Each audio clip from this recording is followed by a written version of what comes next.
بسم الله الرحمن الرحيم يا أيها الناس اعبدوا ربكم الذي خلقكم والذين من قبلكم لعلكم تتقون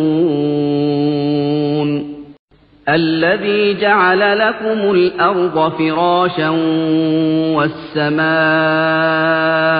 بناء وأنزل من السماء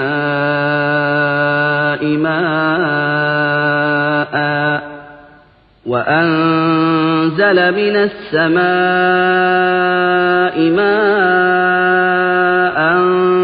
فأخرج به من الثمرات رزقا لكم فلا تجعلوا لله أندادا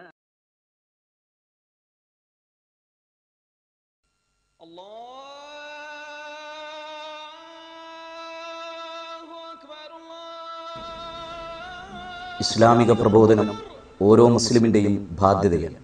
ഈ ബാധ്യത നിർവഹിക്കുന്നതിനു വേണ്ടിയുള്ള ഒരു കൂട്ടായ്മയാണ് നിച്ച് ഓഫ് ട്രൂത്ത്.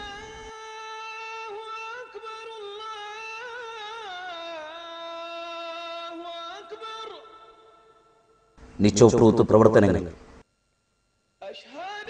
ചോദ്യോത്തരത്തോടുകൂടിയ പൊതുപ്രഭാഷണങ്ങൾ, മതനേതാക്കളുമായി സ്നേഹസംവാദങ്ങൾ,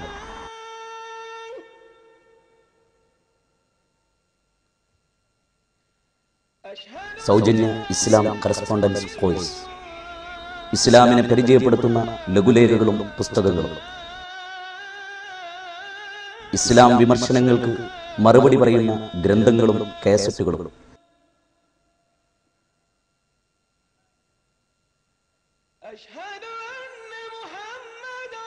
പ്രബോധനത്തിനു വേണ്ടി മാത്രമായി ഒരു ദൃശ്യ ശ്രാവ്യ മാധ്യമം ക്രിയേറ്റീവ് മീഡിയ.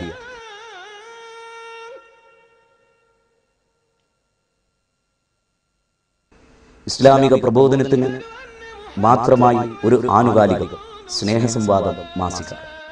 ഇസ്ലാമിനെ കുറിച്ച് സത്യസന്ധവും ശാസ്ത്രീയവുമായ അറിവ് നൽകുന്ന ഇന്റർനെറ്റ് സൈറ്റ്. ലോക പ്രശസ്ത ഇസ്ലാമിക പ്രബോധകരുടെ കേസറ്റുകൾക്കുള്ള ലൈബ്രറി.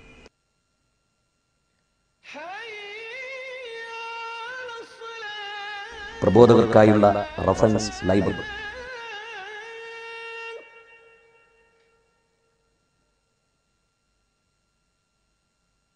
പ്രബോധന പരിശീലന ക്യാമ്പുകൾ, ദഅവ വർക്ക്ഷോപ്പുകൾ.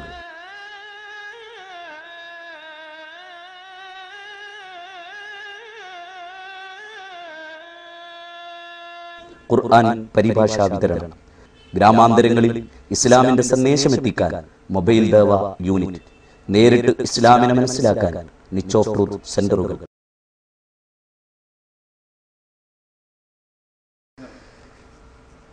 നാദ സത്യമത സന്ദേശ പ്രചരണത്തിനു വേണ്ടിയുള്ള വിനീതമായൊരു സംരംഭമാണിത്. നീ ഏൽപ്പിച്ച ഉത്തരവാദിത്വത്തിന്റെ നിർവഹണത്തിനു വേണ്ടിയുള്ള എളിയ ശ്രമം ഇതൊരു പ്രതിഫലാർഹമായ പ്രവർത്തനമായി സ്വീകരിക്കണം. ആമീൻ.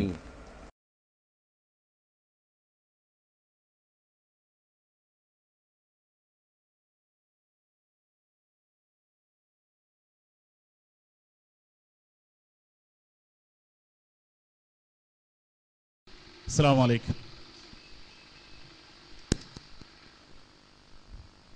പർദ്ദ ധരിച്ചില്ലെങ്കിൽ അറസ്റ്റ് ചെയ്യപ്പെടാവുന്ന സൗദിയിൽ നമസ്കാര സമയത്ത് കടകളടച്ച് പള്ളിയിൽ പോയില്ലെങ്കിൽ അറസ്റ്റ് ചെയ്യപ്പെടുന്ന സൗദിയിൽ. എൻ്റെ പേര് ഇസ്മായിൽ നീറാട്, കൊണ്ടോട്ടി. ഈ സൗദിയിൽ ഇസ്ലാമിൻ്റെ ആസ്ഥാന കേന്ദ്രങ്ങൾ നിലകൊള്ളുന്ന സൗദിയിൽ, മുമ്പ് പറഞ്ഞ മുജാഹിദ് പ്രസ്ഥാനത്തിൻ്റെ മൂല്യാദർശങ്ങളായ വഹാബിസം തുടികൊള്ളുന്ന സൗദിയിൽ താടി വളർത്തുകയും നിസ്കാരത്തഴമ്പ് ഉള്ളതുമായ സൗദികൾക്ക്, വിദേശികൾക്ക്, സൗദികൾക്ക് പോലും റോട്ടിലൂടെ സ്വന്തം വാഹനം ഓടിച്ച് സ്വതന്ത്രമായി പോകാൻ ഇന്ന് അവിടുത്തെ ഭരണകർത്താക്കൾ ചില കർശന പരിശോധനകളിലൂടെ അവർക്ക് വിലങ്ങുതടിയാകുകയാണ്. ഇത് കണ്ടറിയാൻ എനിക്ക് സാധിച്ചിട്ടുണ്ട്, തൊട്ടറിയാൻ ബഹുമാനപ്പെട്ട എം അക്ബർ സാഹിബിനും സാധിച്ചിട്ടുണ്ട്. നമ്മൾ പാശ്ചാത്യ രാജ്യങ്ങളെ കുറ്റം പറയുമ്പോൾ നമ്മുടെ ആസ്ഥാന രാജ്യമായ സൗദിയിൽ നമ്മുടെ അലാമത്തുകളായ, അതായത് താടിയും നിസ്കാരത്താഴമ്പും ധരിച്ചുകൊണ്ട് യാത്ര ചെയ്യാൻ അവർക്ക് സാധിക്കുന്നില്ല, അതുപോലെ മുത്തവ എന്ന് പറയുന്ന വിഭാഗത്തിന് സാധിക്കുന്നില്ല എന്നുള്ളതൊരു വസ്തുതയാണ്. അതിന് ഈ ചോദ്യത്തിന് പറ്റുമെങ്കിൽ ബഹുമാനപ്പെട്ട ഷെരീഫ് മേലതിൽ മുജാഹിദിന്റെ വീക്ഷണത്തിൽ ഉത്തരം പറഞ്ഞാൽ നന്നാവും എന്നൊരു അഭിപ്രായമുണ്ട്. എൻ്റെ ഒരു ക്വസ്റ്റ്യൻ എന്നോടൊരു അമുസ്ലിം സുഹൃത്ത് ചോദിച്ചൊരു ചോദ്യമാണ്. ഇസ്ലാം 4 വിവാഹത്തിന് അനുവാദം നൽകിയിട്ടുണ്ട്. എന്നാൽ മുഹമ്മദ് നബി 12ഓളം വിവാഹം ചെയ്തിട്ടുണ്ട്. 12ഓളം വിവാഹം ചെയ്ത് വ്യത്യസ്ത സ്ത്രീകളെ അനുഭവിച്ച, ഇതിന് ഞാനൊരു ഉത്തരം കൊടുത്തിട്ടുണ്ട് കേട്ടോ, ഒന്നും കൂടെ വ്യക്തമാകാൻ വേണ്ടിയിട്ടാണ് ചോദ്യം ചോദിക്കുന്നത്. 12ഓളം വിവാഹം ചെയ്ത റസൂലുള്ളാഹി സ്വല്ലല്ലാഹു അലൈഹി വസല്ലം 4 വിവാഹത്തിന് മാത്രമേ മറ്റുള്ളവർക്ക് പെർമിഷൻ കൊടുത്തിട്ടുള്ളൂ. അതുപോലെ എന്നും അടിമത്തത്തെ പ്രോത്സാഹിപ്പിക്കുകയും ഇന്ന് അടിമത്തം നിരോധിക്കുകയും ചെയ്തിരിക്കുന്ന ഇസ്ലാം ഇന്ന് അടിമത്തം ഇസ്ലാമിന്റെ കാഴ്ചപ്പാടിൽ എന്താണ് എന്നതിനെപ്പറ്റി എനിക്ക് അദ്ദേഹത്തിന് ഉത്തരം കൊടുക്കാൻ സാധിച്ചിട്ടില്ല. അതും കൂടെ അത് വ്യക്തമായ അടിമത്തത്തിന്റെ ഇസ്ലാമിക വീക്ഷണത്തിൽ അടിമത്തം എന്നത് ബഹുമാനപ്പെട്ട എം അക്ബർ ഉത്തരം തന്നാൽ നന്നായിരുന്നു എന്ന്. അസ്സലാമു അലൈക്കും. അസ്സലാമു അലൈക്കും വറഹ്മത്തുള്ളാഹി. ബിസ്മില്ലാഹിർ റഹ്മാനിർ റഹീം. അൽഹംദുലില്ലാഹി റബ്ബിൽ ആലമീൻ. അസ്സലാത്തു വസ്സലാമു അലാ അഷ്റഫിൽ മുർസലീൻ വഅലാ ആലിഹി വഅസ്ഹാബിഹി അജ്മഈൻ. അമ്മാ ബഅദ്. അഊദു ബില്ലാഹി മിനശ് ശൈത്വാനിർ റജീം. ബിസ്മില്ലാഹിർ റഹ്മാനിർ റഹീം. യുരീദൂന അൻ യുത്ഫിഉ നൂറല്ലാഹി ബിഅഫ്വാഹിഹിം വയഅബല്ലാഹു ഇല്ലാ അൻ യുത്തിമ്മ നൂറഹു വലൗ കരിഹൽ കാഫിറൂൻ. ഹുവല്ലദീ അർസല റസൂലഹു ബിൽ ഹുദാ വദീനിൽ ഹഖ് ലിയുദ്ഹിറഹു അലദ്ദീനി കുല്ലിഹി വലൗ കരിഹൽ മുശ്രികൂൻ. സഹോദരീ സഹോദരന്മാരെ, ഇസ്ലാമും വിമർശനങ്ങളും എന്ന വിഷയത്തെക്കുറിച്ചുള്ള വിഷയാവതരണമാണ് നമ്മുടെ മുന്നിൽ സമർപ്പിക്കപ്പെട്ടിട്ടുള്ളത്. അന്തിമ പ്രവാചകനായ മുഹമ്മദ് റസൂലുള്ളാഹി സ്വല്ലല്ലാഹു അലൈഹി വസല്ലമയിലൂടെ പൂർത്തീകരിക്കപ്പെട്ട ദർശനം വ്യത്യസ്തങ്ങളായ കാലഘട്ടങ്ങളിൽ വ്യത്യസ്തങ്ങളായ പ്രദേശങ്ങളിലേക്ക് നിയോഗിക്കപ്പെട്ട പ്രവാചകന്മാർ മുഴുവനും പഠിപ്പിച്ച ദർശനം സമൂഹത്തിൽ മതത്തിൻ്റെയും ദൈവത്തിൻ്റെയും പേരിൽ സമൂഹത്തെ ചൂഷണം ചെയ്തുകൊണ്ട് നിലനിന്നിരുന്ന പൗരോഹിത്യത്തിൻ്റെ ചങ്ങലക്കെട്ടുകളിൽ നിന്ന് മുക്തമാക്കി സർവശക്തനായ സ്രഷ്ടാവിനും മനുഷ്യർക്കുമിടയിലുള്ള സകല ദല്ലാളന്മാരെയും നിഷ്കാസനം ചെയ്ത ദർശനം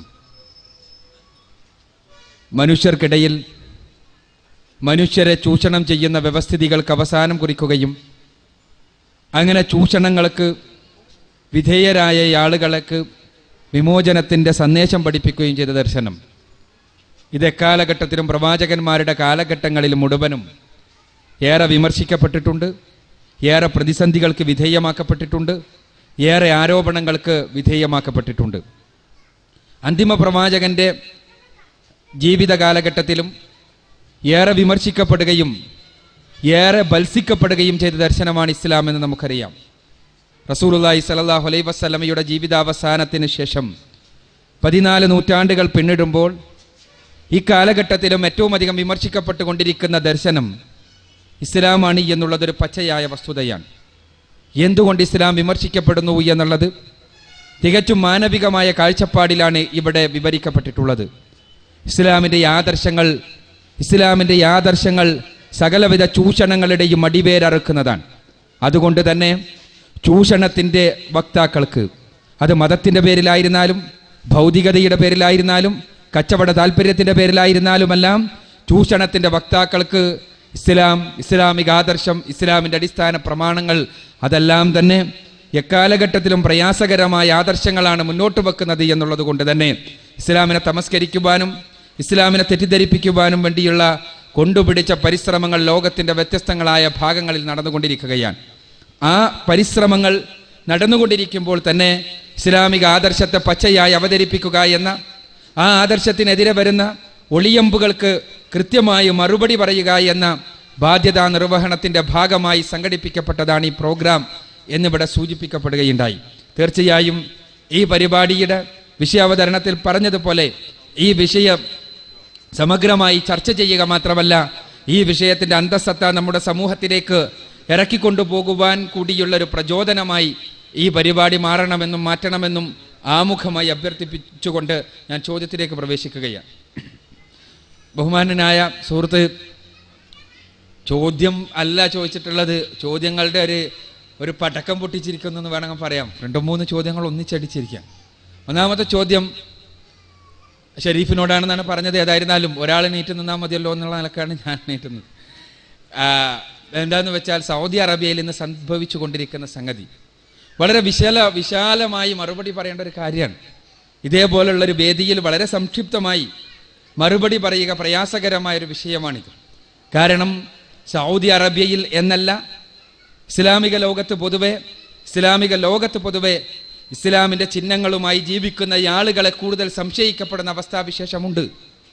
അതിന് കേവലം ഭരണാധികാരികളെ മാത്രം കുറ്റം പറഞ്ഞുകൊണ്ട് ഒഴിഞ്ഞു നിൽക്കാൻ നമുക്ക് കഴിയും. ഏത് രാജ്യത്തിലെയും ഭരണാധികാരികളെ നമുക്ക് പറഞ്ഞുകൊണ്ട് ഒഴിഞ്ഞു നിൽക്കാൻ കഴിയും. കേവലം മീഡിയയെ പറഞ്ഞുകൊണ്ട് ഒഴിഞ്ഞു നിൽക്കാൻ നമുക്ക് കഴിയും. അതേപോലെ തന്നെ പാശ്ചാത്യൻ ദർശനത്തെ, പാശ്ചാത്യരുടെ കച്ചവട താല്പര്യത്തെക്കുറിച്ച് വിമർശനാത്മകമായി വിശകലനം ചെയ്തുകൊണ്ട് ഒഴിഞ്ഞു നിൽക്കാൻ നമുക്ക് കഴിയും. പക്ഷേ അവിടെ നമ്മൾ മനസ്സിലാക്കേണ്ട ഒരു പച്ചയായ സത്യമുണ്ട്. എന്തെന്ത് പറഞ്ഞാലും ഇസ്ലാമിൻ്റെ പേരിൽ, ഇസ്ലാമിൻ്റെ ചിഹ്നങ്ങൾ ഉപയോഗിച്ചുകൊണ്ട്, ഇസ്ലാമിൻ്റെ പേരിൽ ഇസ്ലാമിൻ്റെ വേഷം ഉപയോഗിച്ചുകൊണ്ട്, ഇസ്ലാമിനെ മനസ്സിലാക്കുന്ന അവസ്ഥയെ ഉപയോഗപ്പെടുത്തിക്കൊണ്ട് ഭീകരതയും തീവ്രവാദവും സാമൂഹ്യ വിരുദ്ധ പ്രവർത്തനവും ലോകവ്യാപകമായി നടന്നുകൊണ്ടിരിക്കുന്നു എന്നുള്ളതൊരു സത്യമാണ്, വസ്തുതയാണ്. ആ വസ്തുതയെ നിഷേധിച്ചിട്ട് പ്രത്യേകിച്ചിട്ട് കാര്യമൊന്നുമില്ല. ആ വസ്തുതയെ ഉൾക്കൊള്ളുകയും അതിന് കാരണം എന്താണ് എന്ന് കൃത്യമായി വിശകലനം ചെയ്ത് ആ കാരണത്തെ ചികിത്സിക്കുകയും ചെയ്താലല്ലാതെ യഥാർത്ഥത്തിൽ ഈ പ്രശ്നം അവസാനിക്കില്ല. നമുക്കെല്ലാവരെയും കുറ്റം പറയാം, പാശ്ചാത്യരാണ് എല്ലാത്തിനും കാരണം എന്ന് നമുക്ക് പറയാം. അതേപോലെ തന്നെ മീഡിയയെ നമുക്ക് മൊത്തത്തിൽ എതിർക്കാം. ഇതെല്ലാം സത്യമാണ് താനും. പക്ഷേ എങ്ങനെയാണ് ഇവർ പ്രവർത്തിക്കുന്നത് എന്ന് തിരിച്ചറിയേണ്ട ബാധ്യതയുള്ളവരാണ് നമ്മൾ. രണ്ടും കൂടി വെക്കാൻ പറ്റില്ല.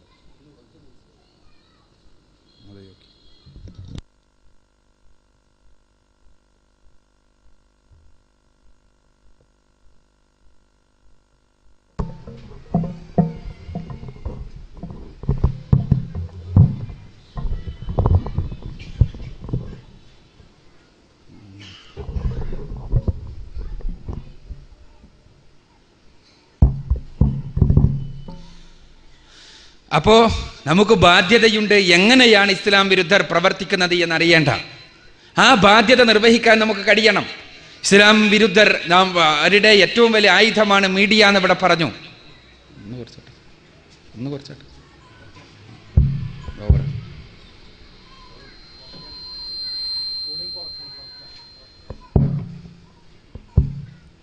ഇസ്ലാം വിരുദ്ധരുടെ ഏറ്റവും ശക്തമായ ഒരു ആയുധമാണ് മീഡിയ എന്നുള്ള വസ്തുത നമ്മൾ തിരിച്ചറിയുന്നു. പക്ഷെ ആ മീഡിയ എങ്ങനെയാണ് പ്രവർത്തിക്കുന്നത് എന്ന് നമ്മൾ മനസ്സിലാക്കേണ്ടതുണ്ട്. അത് മനസ്സിലാക്കുകയും ഏത് തലത്തിലാണ് ഇസ്ലാം ലോകത്ത് തെറ്റിദ്ധരിക്കപ്പെട്ടുകൊണ്ടിരിക്കുന്നത് എന്ന് തിരിയുകയും മനസ്സിലാക്കുകയും ചെയ്യുമ്പോൾ മാത്രമേ നമ്മുടെ പ്രവർത്തനങ്ങൾ കൊള്ളേണ്ടിടത്ത് കൊള്ളുകയുള്ളൂ എന്ന് നമ്മൾക്ക് തിരിച്ചറിയാൻ കഴിയണം. ലോകത്ത് ഇസ്ലാമിനെ വെറുക്കുന്നത്, ഇസ്ലാമിനെ എതിർക്കുന്നത്, ഇസ്ലാമിക ആദർശം തങ്ങളുടെ താല്പര്യങ്ങൾക്കെതിരാണ് എന്നതുകൊണ്ടാണ് ഒരു തലത്തിൽ. രണ്ടാമത്തെ തലത്തിലോ അവരുടെ കച്ചവടപരമായ രാഷ്ട്രീയമായ പെട്രോ ഡോളറുമായി ബന്ധപ്പെട്ടുള്ള താല്പര്യങ്ങളുണ്ട് എന്നതൊരു മറ്റൊരു വശം. എന്നാൽ ഇസ്ലാമിക ആദർശത്തെ തകർക്കാൻ ഞങ്ങളിത് വരുന്നു എന്ന് പറഞ്ഞ് പെരുമ്പറയടിച്ചുകൊണ്ടല്ല ഒരിക്കലും തന്നെ ഇസ്ലാം വിരുദ്ധർ കടന്നു വരാറുള്ളത്. മറിച്ച് ഇസ്ലാമിക ആദർശത്തെ മുസ്ലിങ്ങളെ കൊണ്ട് തന്നെ തകർപ്പിക്കുക എന്ന വളരെ നികൃഷ്ടമായ ഫ്രീമൈസണറിയുടെ തന്ത്രമാണ് പലപ്പോഴും ഉപയോഗിക്കപ്പെടുന്നത് എന്നുള്ളതാണ് യാഥാർത്ഥ്യം. മീഡിയ പലപ്പോഴും ഈ ദൗത്യമാണ് നിർവഹിക്കപ്പെടുന്നത്. സത്യത്തിൽ സത്യത്തിൽ തീവ്രവാദം എന്നുള്ളത്, ഭീകരവാദം എന്നുള്ളത് ഇസ്ലാമിന്റെ നിഘണ്ടുവിൽ സ്ഥാനമില്ലാത്ത പദങ്ങളാണ് എന്ന് പറഞ്ഞു തരേണ്ട ആവശ്യമില്ല. ഞാനതാണ് പറഞ്ഞത്. മണിക്കൂറുകളോളം നമ്മൾ സംസാരിക്കേണ്ടി വരും ആ വിഷയവുമായി ബന്ധപ്പെട്ടുകൊണ്ട് പോവുകയാണെങ്കിൽ. ഭീകരവാദം ഇസ്ലാമിന്റെ നിഘണ്ടുവിൽ സ്ഥാനമുള്ള ഒരു പദമേയല്ല. അന്നഹു മൻ ഖതല നഫ്സൻ ബിഗൈരി നഫ്സിൻ ഫകഅന്നമാ ഖതല നാസ ജമീഅ എന്ന് പരിശുദ്ധ ഖുർആൻ ആദം നബി അലൈഹി സ്വലാത്തു വസ്സലാമിന്റെ പുത്രന്മാർ തമ്മിലുണ്ടായ പ്രശ്നത്തെയും കൊലപാതകത്തെയും കുറിച്ച് പറഞ്ഞപ്പോൾ ഇസ്രായേൽ സമുദായത്തിന് മൊത്തത്തിൽ നൽകിയ നിയമമായി പരിശുദ്ധ ഖുർആൻ 5-ാമത്തെ അധ്യായം സൂറത്തുൽ മാഇദയുടെ 32-ാമത്തെ വചനത്തിൽ ഉദ്ധരിച്ചിട്ടുള്ളത് നമുക്കറിയാം. ഒരാളെ നിഷ്കളങ്കനായ ഒരു മനുഷ്യനെ, നിരപരാധിയായ ഒരു മനുഷ്യനെ കൊല ചെയ്യുകയാണ് എങ്കിൽ ഭൂമിയിലുള്ള മനുഷ്യരെ മുഴുവനും കൊല ചെയ്തതിന് സമമാണ് എന്ന് പറഞ്ഞ പരിശുദ്ധ ഖുർആനിക ദർശനത്തിന് ഭീകരവാദം പരിചയമുള്ളതല്ല, തീവ്രവാദം പരിചയമുള്ളതല്ല. റസൂലുള്ളാഹി സ്വല്ലല്ലാഹു അലൈഹി വസല്ലമ വളരെ കൃത്യമായി തന്നെ പഠിപ്പിച്ചിട്ടുള്ള കാര്യമാണ്. മതത്തിൽ അതിര് കവിയുന്നതിനെ നിങ്ങൾ സൂക്ഷിക്കുക. മതത്തിൽ അതിര് കവിയുന്നത് ഇസ്ലാമിക ദർശനത്തിന് പരിചയമുള്ളതല്ല. പരിശുദ്ധ ഖുർആനും തിരുസുന്നത്തും കൃത്യമായി എന്താണ് മതമെന്ന് പഠിപ്പിച്ചിട്ടുണ്ട്. ഏതവസരത്തിൽ ഏത് രൂപത്തിൽ ആരാണ് ആയുധമെടുക്കേണ്ടത് എന്ന് പരിശുദ്ധ ഖുർആനും തിരുവചനങ്ങളും കൃത്യമായി പഠിപ്പിച്ചിട്ടുണ്ട്. സലഫു സാലിഹുകൾ അതിന് മാതൃക കാണിച്ചു തരികയും ചെയ്തിട്ടുണ്ട്. ഈ മാതൃകയിൽ നിന്ന് പാഠം ഉൾക്കൊള്ളാതെ ആരെങ്കിലും എന്തെങ്കിലും പറയുമ്പോഴേക്ക് കേവലമുള്ള വികാരജീവികളായി മാറുന്ന അവസ്ഥാവിശേഷം മുസ്ലിം സമൂഹത്തിന്റെ അവസ്ഥാവിശേഷമാക്കി മാറ്റുവാൻ ഇസ്ലാം വിരുദ്ധർ ബോധപൂർവമായി പരിശ്രമിച്ചു കൊണ്ടിരിക്കുന്നു എന്നാണ് ഞാൻ പറഞ്ഞു വരുന്നത്. അഥവാ ഒന്നാമതായി ഇസ്ലാം വിരുദ്ധർ ശ്രമിക്കാറുള്ളത് കഴിഞ്ഞ ഒരു നൂറ്റാണ്ട് കാലമായി വിശേഷിച്ച് ഇസ്ലാമിനെതിരെ ഇവിടെ സൂചിപ്പിക്കപ്പെട്ട കച്ചവടപരമായ താല്പര്യങ്ങളുടെ അടിസ്ഥാനത്തിലും ഇസ്ലാമിക ആദർശം തങ്ങളുടേതായ സ്വാർത്ഥ താല്പര്യങ്ങൾക്കെതിരാണ് എന്ന് മനസ്സിലാക്കിയതിന്റെ അടിസ്ഥാനത്തിലും ഇസ്ലാമിനെതിരെ ഇസ്ലാം വിരുദ്ധർ എടുത്തുന്നയിച്ചു കൊണ്ടിരിക്കുന്ന ഒരു ആരോപണമാണ്, അല്ലെങ്കിൽ ഇസ്ലാമിനെ പരിചയപ്പെടുത്തുമ്പോൾ തന്നെ മീഡിയ പരിചയപ്പെടുത്തുന്ന ഒരു തത്വശാസ്ത്രമാണ്, ഒരു സ്ലോഗനാണ്, ഒരു മുദ്രാവാക്യമാണ് ഇസ്ലാമിക് ടെററിസം എന്ന മുദ്രാവാക്യം.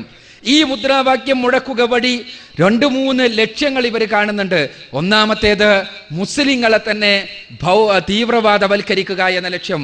രണ്ടാമത്തേത് ഇസ്ലാമിനെ ഇങ്ങനെ തെറ്റിദ്ധരിപ്പിക്കുക എന്ന ലക്ഷ്യം. മൂന്നാമത്തേത് മുസ്ലിം യുവതയെ ഇസ്ലാമിക സമൂഹത്തിന്റെ പുനരുത്ഥാനത്തിന്, ഇസ്ലാമിക സമൂഹത്തിന്റെ സൃഷ്ടിപരമായ നവോത്ഥാനത്തിന്, ഇസ്ലാമിക ആദർശത്തിന്റെ പ്രചരണത്തിന്, പ്രബോധനത്തിന് ഉപയോഗിക്കപ്പെടേണ്ട മുസ്ലിം ധിഷണയെയും മുസ്ലിം യുവത്വത്തിന്റെ ഊർജത്തെയുമെല്ലാം കേവലം കലാപങ്ങളിലേക്ക്, കലുഷിതമായ പ്രവർത്തനങ്ങളിലേക്ക്, കലുഷിതമായ മനസ്സുകളിലേക്ക്, മാനസികാവസ്ഥയിലേക്ക് വഴിതിരിച്ചു വിടുക എന്ന വളരെ നിഗൂഢമായൊരു തന്ത്രം ലോകവ്യാപകമായി ഇസ്ലാം വിരുദ്ധർ ഇപ്പോൾ പയറ്റിക്കൊണ്ടിരിക്കുകയാണ് കഴിഞ്ഞ ഒരു നൂറ്റാണ്ട് കാലമായി എന്നുള്ളതാണ് സത്യം. അതിന്റെ അടിസ്ഥാനത്തിൽ ഇസ്ലാം ഭീകരവാദമാണ് എന്ന് പ്രചരിപ്പിച്ചു കൊണ്ടിരിക്കുന്നു. അതോടൊപ്പം തന്നെ മുസ്ലിം സമുദായത്തിലെ ഒറ്റപ്പെട്ട ഗ്രൂപ്പുകളെയെങ്കിലും ഭീകരവാദികളാക്കി മാറ്റുവാൻ വേണ്ടിയുള്ള പരിശ്രമങ്ങൾ നടക്കുകയും ആ പരിശ്രമങ്ങൾ ചെറിയൊരു ശതമാനം വിജയം കാണുകയും ചെയ്തിട്ടുണ്ട് എന്ന് കണ്ണടച്ചിരുട്ടാക്കാതെ ലോകത്തെ വസ്തുതകളിലേക്ക്, സംഭവങ്ങളിലേക്ക് ശ്രദ്ധ തിരിക്കുന്ന ആരും സമ്മതിക്കേണ്ടി വരുമെന്നുള്ളതൊരു സത്യമാണ്. സത്യത്തിൽ ഇതിന്റെ ലക്ഷ്യം നമ്മൾ മനസ്സിലാക്കണം. മുസ്ലിം സമൂഹത്തിലെ ഒരു വിഭാഗമെങ്കിലും, ഒരു കൂട്ടരെങ്കിലും ഇസ്ലാമിന്റെ ചിഹ്നം സ്വീകരിച്ചുകൊണ്ട് ഭീകരവാദികളായി മാറുമ്പോൾ ഉണ്ടാകുന്നത് ഒന്നാമതായി അവരെ ചൂണ്ടിക്കാണിച്ചുകൊണ്ട് ലോകത്തുള്ള ചിന്തിക്കുന്ന മുഴുവൻ മനുഷ്യരോടും, ഇസ്ലാമിനെ കുറിച്ച് ബുദ്ധിപരമായി ചിന്തിച്ചു കൊണ്ടിരിക്കുന്ന മനുഷ്യരോട് മുഴുവനും ഇതാ ഇസ്ലാം ഭീകരവാദമാണ്, താടി വെച്ചവൻ, തലപ്പാവുള്ളവൻ, നെറ്റിയിൽ നമസ്കാര തഴമ്പുള്ളവൻ ഇതാ ഭീകരവാദിയാണ് എന്നുള്ള ചിത്രം പ്രചരിപ്പിക്കുവാൻ, പഠിപ്പിക്കുവാൻ കഴിയുന്നു എന്നുള്ളതാണ് ഒന്ന്. രണ്ടാമത്തേതോ ഇതുവഴി ലോകത്തുള്ള മുസ്ലിം ധിഷണയെ തീവ്രവാദവൽക്കരിക്കുവാനും അങ്ങനെ തീവ്രവാദവൽക്കരിക്കപ്പെട്ട ഒരു മനസ്സുമായി ജീവിക്കുന്ന ആളുകൾക്ക് സമൂഹത്തെ സൃഷ്ടിപരമായി മുന്നോട്ട് നയിക്കുവാൻ സാധ്യമല്ല. അത്തരമൊരവസ്ഥയിൽ മുസ്ലിം സമൂഹത്തിന്റെ സൃഷ്ടിപരമായ പരിവർത്തനത്തിനും നവോത്ഥാന പ്രവർത്തനങ്ങൾക്കും അതോടൊപ്പം തന്നെ ഏറ്റവും പ്രധാനമായി ഇസ്ലാമിക പ്രബോധനത്തിനും വേണ്ടി ഉപയോഗിക്കപ്പെടേണ്ട ധിഷണയും ഊർജവും മുഴുവനും ഇങ്ങനെയുള്ള കലാപങ്ങൾക്ക് വേണ്ടി, കുഴപ്പങ്ങൾക്ക് വേണ്ടി ഉപയോഗിക്കപ്പെടുന്ന അവസ്ഥാവിശേഷം ഉണ്ടാകണം. ഈ ഒരു ലക്ഷ്യം മുന്നിൽ കണ്ടുകൊണ്ട് ലോകത്ത് മുസ്ലിങ്ങൾ ധാരാളമായി അധിവസിക്കുന്ന പല പ്രദേശങ്ങളിലും ഇസ്ലാം വിരുദ്ധർ ഈ പരിശ്രമം തുടങ്ങിയിട്ട് ഒരുപാട് കാലമായി. ഈജിപ്തിൽ നിന്നായിരുന്നു ആരംഭം. ഞാൻ പ്രസ്ഥാനങ്ങളെക്കുറിച്ച് പറയുന്നില്ല. ഈജിപ്തിൽ നിന്നായിരുന്നു ആരംഭം. ഈജിപ്തിലെ കലാപങ്ങളും കഴിഞ്ഞ് അവസാനം ഇസ്ലാമിക രാഷ്ട്ര സംവിധാനമായിരുന്ന ഈജിപ്തിനെ കേവലം സെക്കുലറൈസ് ചെയ്യാൻ മാത്രമുള്ള അവസ്ഥാവിശേഷത്തിലേക്ക് അവിടുത്തെ സാധാരണക്കാരന്റെ ദിഷണയെ നയിക്കാൻ ഇത്തരം കലാപകാരികളിലൂടെ യൂറോപ്യൻ മീഡിയക്ക് കഴിഞ്ഞു എന്നുള്ളത് സത്യം. ഇതേപോലെ തന്നെ ഇന്ന് ലോകത്ത് പിന്നീട് തിരിഞ്ഞിട്ടുള്ളത് സൗദി അറേബ്യയെ പോലെയുള്ള പ്രദേശങ്ങളിലേക്കാണ്. സൗദി അറേബ്യയെ പോലുള്ള പ്രദേശങ്ങളിൽ ഇത്തരം ആളുകൾ പ്രവർത്തിച്ചു കൊണ്ടിരിക്കുന്നത് ഈ തലത്തിൽ തന്നെയാണ് എന്നുള്ളതൊരു സത്യമാണ്. ഞാൻ സൗദി അറേബ്യയിലെ ഭരണാധികാരികൾ ചെയ്യുന്ന ഈ എല്ലാ കാര്യങ്ങളും ശരിയാണ് എന്നോ അവിടെ തോന്നിവാസങ്ങളൊന്നും നടക്കുന്നില്ല എന്നോ അവിടുത്തെ രാജഭരണം ഇന്ന് നടക്കുന്ന രാജഭരണം ഇസ്ലാമിന്റെ താല്പര്യങ്ങളുമായി 100% യോജിച്ചു പോകുന്നതാണ് എന്നോ ഉള്ള അഭിപ്രായമില്ല. പക്ഷേ ഇസ്ലാമിന് ഒരു രാഷ്ട്ര സംവിധാനം പിഴച്ചു പോകുന്നുവെങ്കിൽ തിരുത്തേണ്ട മാർഗത്തെക്കുറിച്ച് പോലും കൃത്യമായൊരു കാഴ്ചപ്പാടുണ്ട്. ആ കാഴ്ചപ്പാടിനപ്പുറത്ത് തലപ്പാവ് ധരിച്ചവരാണെങ്കിലും നമസ്കാര തഴമ്പുള്ളവരാണെങ്കിലും താടി നീട്ടി വളർത്തിയവരാണെങ്കിലും ആ കാഴ്ചപ്പാടിനപ്പുറത്ത് പ്രവർത്തിക്കുകയാണെങ്കിൽ അത് ഇസ്ലാം വിരുദ്ധമാണ് എന്ന് പറയുവാൻ നമുക്ക് കഴിയേണ്ടതുണ്ട് എന്നുള്ളതാണ് യാഥാർത്ഥ്യം. അതുകൊണ്ട് തന്നെ ഇത്തരം ആളുകളെ ഉപയോഗിച്ച് കലുഷിതമായ മനസ്സുകൾ സൃഷ്ടിച്ചെടുത്ത് അത്തരം ആളുകളെ ഉപയോഗിച്ച് ഏതെങ്കിലും പ്രത്യേക സംഭവങ്ങളെ വിഗ്രഹവൽക്കരിക്കുകയും പർവ്വതീകരിക്കുകയും ചെയ്തുകൊണ്ട് അവരെ ഉപയോഗിച്ചുകൊണ്ട് രാജ്യത്ത് വ്യാപകമായ കലാപങ്ങൾ ഉണ്ടാക്കുവാൻ വേണ്ടിയുള്ള പരിശ്രമങ്ങൾ ഉണ്ടായപ്പോൾ ഏത് രാഷ്ട്രത്തിലാണെങ്കിലും ആ രാഷ്ട്രത്തിൻ്റെ ആളുകൾക്ക്, ആ രാഷ്ട്രത്തിലുള്ള ആളുകൾക്ക് ആ രാജ്യത്തിൻ്റെ സുരക്ഷയ്ക്ക് വേണ്ടി കാര്യങ്ങൾ ചെയ്യേണ്ടത് നിർബന്ധമായ കാര്യമായി തീരുന്നുള്ളത് സത്യമാണ്. നമുക്കറിയാമല്ലോ, ഏതാനും വർഷങ്ങൾക്ക് മുമ്പ് കഅബാലയത്തിനകത്ത് മയ്യത്ത് കട്ടിലിൻ്റെ ഉള്ളിൽ ആയുധം വെച്ചുകൊണ്ട് കടന്നുകൂടി അവിടെ കഅബാലയത്തിനുള്ളിൽ ദിവസങ്ങളോളം മസ്ജിദുൽ ഹറാമിൽ നമസ്കാരം മുടക്കുകയും അവിടെ കലാപങ്ങൾക്ക് നേതൃത്വം വഹിക്കുകയും ചെയ്ത ആളുകളെ കുറിച്ച് അവരുണ്ടായപ്പോൾ സ്വാഭാവികമായും അവിടുത്തെ രാഷ്ട്ര സംവിധാനത്തിന് അവർക്കെതിരെ കാര്യങ്ങൾ ചെയ്യേണ്ടി വന്നു എന്നുള്ളതൊരു സത്യം. അത് ആ ചെയ്ത കാര്യങ്ങളിൽ ചിലപ്പോൾ പിഴവുകൾ ഉണ്ടാകാം, തകരാറുകൾ ഉണ്ടാകാം. പക്ഷേ നമ്മെ സംബന്ധിച്ചിടത്തോളം ഇസ്ലാമും ഇസ്ലാമിക ആദർശവും ഇവിടെ പ്രതിക്കൂട്ടിൽ നിൽക്കുന്നില്ല എന്ന് നമ്മൾ കൃത്യമായി മനസ്സിലാക്കേണ്ടതുണ്ട്. നമ്മുടെ രാജ്യത്താണെങ്കിലും മുസ്ലിം ഭൂരിപക്ഷമുള്ള മറ്റു പ്രദേശങ്ങളിലാണെങ്കിലും എല്ലാം ഇസ്ലാമിനെ സംബന്ധിച്ചിടത്തോളം പരിശുദ്ധ ഖുർആന്റെയും തിരുസുന്നത്തിന്റെയും കൃത്യമായ മാർഗരേഖപ്പുറത്ത് കേവലമായ വികാരപരമായ തീവ്രവാദപരമായ ഭീകരവാദപരമായ നിലപാടുകൾ സ്വീകരിക്കുന്നുവെങ്കിൽ അത് യഥാർത്ഥത്തിൽ ഇസ്ലാം വിരുദ്ധരുടെ കെണിയിൽ നമ്മൾ പെട്ടുപോകുന്നു എന്നുള്ളതാണ് അതിൽ നമ്മൾ മനസ്സിലാക്കേണ്ടത്. കാരണം ഇസ്ലാം വിരുദ്ധർക്ക് മുസ്ലിങ്ങളുടെ ആയുധത്തെ പ്രത്യേകിച്ച് ഭയപ്പാടൊന്നുമുണ്ട് എന്ന് നമ്മൾ വിചാരിക്കേണ്ടതില്ല. അതിനു മാത്രം വിഡ്ഢിത്തമൊന്നും നമുക്ക് ആവശ്യമില്ലല്ലോ. ലോകത്ത് മുസ്ലിങ്ങളുടെ കൈകളിലുള്ള ആയുധത്തെ ഭയപ്പെടുന്നവരാണ് ഇസ്ലാം വിരുദ്ധർ എന്ന് വിചാരിക്കാൻ മാത്രം ബുദ്ധിപരമായി നമ്മൾ അധമന്മാരായിക്കൂടാ. അല്ലെങ്കിൽ മുസ്ലിങ്ങളുടെ സിദ്ധവൈഭവമുള്ള ബുദ്ധികളെയാണ് അവർ ഭയപ്പെടുന്നത് എന്ന് വിചാരിക്കുവാനും നമുക്ക് ന്യായമൊന്നുമില്ല. ഭൗതികമായി പറഞ്ഞാൽ മുസ്ലിം രാഷ്ട്രങ്ങൾക്കടുത്തുള്ള പെട്രോ ഡോളറിൽ അവരുടെ ശ്രദ്ധയുണ്ട് എന്ന് പറയാം. പക്ഷെ അതിനേക്കാൾ അധികം പെട്രോ ഡോളർ കടന്നു വരുന്നതിന് മുൻപ് തന്നെ ഇസ്ലാമിനെതിരെ മുസ്ലിം രാഷ്ട്രങ്ങൾക്കെതിരെയുള്ള സമരങ്ങൾ ആരംഭിച്ചിരുന്നു എന്ന് കുരിശുയുദ്ധങ്ങൾക്ക് ശേഷമുള്ള സംഭവങ്ങളും ഗൗരവതരമായി നിരീക്ഷിക്കുന്ന ആർക്കും നിഷേധിക്കാൻ കഴിയില്ല. അതുകൊണ്ട് തന്നെ യഥാർത്ഥത്തിലുള്ള വിരോധം ഇസ്ലാമിക ആദർശത്തോടാണ്. ആ ആദർശത്തോടുള്ള വിരോധമുള്ളത് കൊണ്ട് തന്നെ ഈ ആദർശ പ്രബോധനം അത് തടയുക എന്നുള്ളതാണ് അവരുടെ താല്പര്യം. ഈ ആദർശ പ്രബോധനത്തിന് ലോകത്തുള്ള മുസ്ലിം ദിഷണകൾ മുഴുവനും വ്യയം ചെയ്യപ്പെടുകയാണെങ്കിൽ, അതേപോലെ തന്നെ മുസ്ലിം യുവതയുടെ ഊർജം മുഴുവനും ആദർശ പ്രബോധനത്തിന് ഉപയോഗിക്കപ്പെടുകയാണെങ്കിൽ ലോകത്ത് ചിന്തിക്കുന്ന മനുഷ്യരുടെ മുന്നിൽ ഈ ആദർശത്തിനല്ലാതെ നിലനിൽപ്പില്ല എന്ന് മനസ്സിലാക്കിയവർ മുസ്ലിം ദിഷണയെയും മുസ്ലിം ഊർജത്തെയും തികച്ചും പ്രതിലോമകരമായ പ്രവർത്തനങ്ങളിലേക്ക് വഴിതിരിച്ചു വിടുവാൻ വേണ്ടിയാണ് ഇത്തരം പ്രചാരണങ്ങളും ഇത്തരം തീവ്രവാദ പ്രവർത്തനങ്ങളിലേക്ക് മുസ്ലിം യുവതയെ വഴിതിരിച്ചു വിടുകയും ചെയ്യുന്നത് എന്ന് തിരിച്ചറിയാൻ നമുക്ക് കഴിയണം. അതുകൊണ്ട് തന്നെ സൗദി അറേബ്യയെയോ അല്ലെങ്കിൽ മറ്റേതെങ്കിലും രാഷ്ട്ര സംവിധാനത്തെയോ വിരൽ ചൂണ്ടിക്കൊണ്ട് സംസാരിക്കുമ്പോൾ തന്നെ തീർച്ചയായും അവരുടെ നയങ്ങളിലും നിലപാടുകളിലും വന്ന ഒരുപാട് തകരാറുകൾ ഇത്തരം കാര്യങ്ങളുടെ പിന്നിലുണ്ടാകാം. അത് ഞാൻ നിഷേധിക്കുന്നില്ല. എന്നാൽ ഇസ്ലാമിനെ സംബന്ധിച്ചിടത്തോളം, മുസ്ലിങ്ങളെ സംബന്ധിച്ചിടത്തോളം അവരുടെ പ്രാഥമികമായ ഏറ്റവും പ്രധാനപ്പെട്ട ദൗത്യം നിർവഹിക്കുക എന്ന ആ ദൗത്യ നിർവഹണത്തിന് നമ്മൾ സന്നദ്ധമാവുകയും അവിടെ പരിശുദ്ധ ഖുർആന്റെയും തിരുസുന്നത്തിന്റെയും ആദർശങ്ങളെ സ്വന്തം ജീവിതത്തിന്റെ ആദർശങ്ങളായി ഏത് രംഗത്തും സ്വീകരിക്കുകയും ചെയ്യുന്ന അവസ്ഥാവിശേഷം ഉണ്ടാകണം. ഭീകരവാദം ഇസ്ലാമിക പ്രമാണങ്ങൾ അനുവദിക്കുന്ന കാര്യമേ അല്ല എന്ന് തിരിച്ചറിയാൻ നമുക്ക് കഴിയണം. അതോടൊപ്പം തന്നെ നമ്മുടെ ഊർജം യഥാർത്ഥത്തിൽ ഇസ്ലാമിക സമൂഹത്തിന്റെ സൃഷ്ടിപരമായ ഉത്ഥാനത്തിന് വേണ്ടി ഉപയോഗിക്കപ്പെടാനുള്ളതാണ്. അതല്ലാതെ കലാപകലുഷിതമായ മനസ്സും അതിനുവേണ്ടിയുള്ള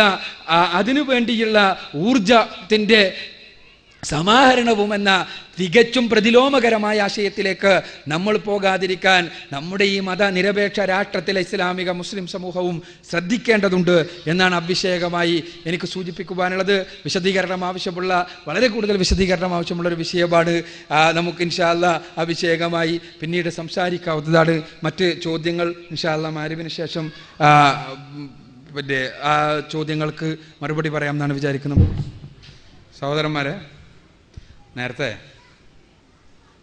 ചോദിച്ച ചോദ്യത്തിൽ പ്രധാനപ്പെട്ട 2 ചോദ്യങ്ങളുണ്ടായിരുന്നു. അത് നമസ്കാരത്തിന് ശേഷം നമ്മൾ ഉത്തരം പറയാമെന്ന് പറഞ്ഞിട്ട് നിർത്തിവെച്ചതാണ്. അവിടെ ഇൻഷാ അല്ലാഹ് അത് കഴിഞ്ഞതിന് ശേഷം നിങ്ങൾക്ക് ചോദിക്കാവുന്നതാണ്. ഇവിടെ പറഞ്ഞതുപോലെ ഒരവസരത്തിൽ ഒരു ചോദ്യം മാത്രം ചോദിക്കുക. എങ്കിൽ നമുക്ക് കൂടുതൽ ആളുകൾക്ക് അവസരം ലഭിക്കുകയും കൂടുതൽ വിശദമായി ചോദിക്കാൻ കഴിയുകയും ചെയ്യും. അത് പ്രത്യേകം ശ്രദ്ധിച്ചാൽ ഇത്തരം പ്രയാസങ്ങൾ ഒഴിവാക്കാൻ കഴിയും. നേരത്തെ 2ാമത്തെ ചോദ്യം, പ്രവാചകൻ സല്ലല്ലാഹു അലൈഹി വസല്ലമ ഒരുപാട് വിവാഹങ്ങൾ ചെയ്തു. എന്നാൽ മുസ്ലിങ്ങളെ മൊത്തത്തിൽ 4 വിവാഹങ്ങൾക്ക് മാത്രമാണ് അനുവദിച്ചത്. ഇത് റസൂലുള്ളാഹി സ്വല്ലല്ലാഹു അലൈഹി വസല്ലമ ചെയ്ത വിവേചനമല്ലേ എന്നാണ്. ഇവിടെ നമ്മൾ മനസ്സിലാക്കേണ്ട അടിസ്ഥാനപരമായ ഒരു കാര്യം, ഇസ്ലാമിക നിയമങ്ങൾ പടച്ച തമ്പുരാനില്ലെന്നുള്ളതാണ്. അത് പ്രവാചകനായിരുന്നാലും ജനങ്ങൾക്കായിരുന്നാലും ഈ നിയമങ്ങൾ സർവശക്തനായ തമ്പുരാന്റെ കൃത്യമായ വെളിപാടുകളുടെ അടിസ്ഥാനത്തിലാണ് നടപ്പാക്കപ്പെടുന്നത്. പ്രവാചകൻ സല്ലല്ലാഹു അലൈഹി വസല്ലമക്ക് മാത്രമുള്ള ചില നിയമങ്ങളുണ്ട്. അദ്ദേഹം മാത്രം അനുഷ്ഠിക്കേണ്ട ചില കാര്യങ്ങളുണ്ട്. പ്രവാചകൻ സല്ലല്ലാഹു അലൈഹി വസല്ലമക്ക് അദ്ദേഹത്തിന്റെ രാത്രി നമസ്കാരം നിർബന്ധമായിരുന്നു. പ്രവാചകൻ സല്ലല്ലാഹു അലൈഹി വസല്ലമക്ക് ഒരു സമയം കഴിഞ്ഞതിന് ശേഷം ഖുർആനിലെ 33-ാമത്തെ അധ്യായത്തിലെ സൂറത്ത് അഹ്സാബിലെ ചില വചനങ്ങൾ അവതരിപ്പിക്കപ്പെട്ടതിന് ശേഷം പിന്നീട് നിലനിൽക്കുന്ന ഭാര്യമാരെ ഒരിക്കലും ത്വലാഖ് ചെല്ലാൻ പാടില്ല, അഥവാ അവരെ ഒരിക്കലും തന്നെ വിവാഹമോചനം ചെയ്യാൻ പാടില്ല എന്ന നിയമം പ്രവാചകന് മാത്രമായി ഉണ്ടായിട്ടുണ്ട്. അതേപോലെ തന്നെ ഒരിക്കലും വേറെ വിവാഹം കഴിക്കാൻ പാടില്ല എന്ന നിയമവും ഉണ്ടായിട്ടുണ്ട്. മുസ്ലിങ്ങൾക്കില്ലാത്ത, മറ്റുള്ളവർക്കില്ലാത്ത പ്രത്യേകമായ നിയമങ്ങൾ റസൂലുള്ളാഹി സ്വല്ലല്ലാഹു അലൈഹി വസല്ലമക്ക് മാത്രമായി ഉണ്ടായിട്ടുണ്ട് എന്നാണ് ഞാൻ പറഞ്ഞു വരുന്നത്. ഇസ്ലാമിനെ സംബന്ധിച്ചിടത്തോളം ഇസ്ലാമിന്റെ ആഗമനത്തിന് മുൻപ്, പ്രവാചക നിയോഗത്തിന് മുൻപ് അറേബ്യൻ സമൂഹത്തിൽ ഭാര്യമാരുടെ എണ്ണത്തിന് യാതൊരു കണക്കും ഉണ്ടായിരുന്നില്ല. ഭാര്യമാര് എത്രയുമാകാം. അത് പ്രത്യേക സാഹചര്യങ്ങളുണ്ട്. ആ സാഹചര്യങ്ങൾ ഭാര്യമാരാക്കാൻ നിർബന്ധിതമാക്കപ്പെടുന്ന സാഹചര്യങ്ങളുണ്ട്. അത് അവിടുത്തെ സാമൂഹ്യ വ്യവസ്ഥിതി അനുസരിച്ച്, അത് അനുസരിച്ച് 10ഉം 15ഉമെല്ലാം ഭാര്യമാരുണ്ടായിരുന്ന ആളുകളുണ്ടായിരുന്നു. അവരിൽ പലരും ഇസ്ലാം സ്വീകരിച്ചതിന് ശേഷവും ആ രൂപത്തിൽ തന്നെയായിരുന്നു തുടർന്ന് പോകുന്നത്.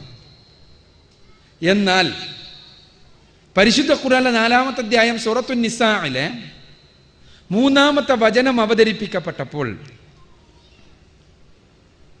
അഥവാ നിങ്ങൾക്ക് പരമാവധി 4 ഭാര്യമാരെ ആകാൻ പാടുള്ളൂ എന്നുള്ള നിയമം അവതരിപ്പിക്കപ്പെട്ടപ്പോൾ പ്രവാചകൻ സല്ലല്ലാഹു അലൈഹി വസല്ലമ പറഞ്ഞു, എല്ലാ സഹാബിമാരോടും പറഞ്ഞു, നിങ്ങൾക്ക് 4 ഭാര്യമാരെ മാത്രം നിലനിർത്തുക, അതിൽ കൂടുതലുള്ള ആളുകളെ തീർച്ചയായും ഒരു നിയമം എന്നുള്ള നിലക്ക് നിങ്ങൾ വിവാഹമോചനം ചെയ്യൽ അനിവാര്യമാണ്.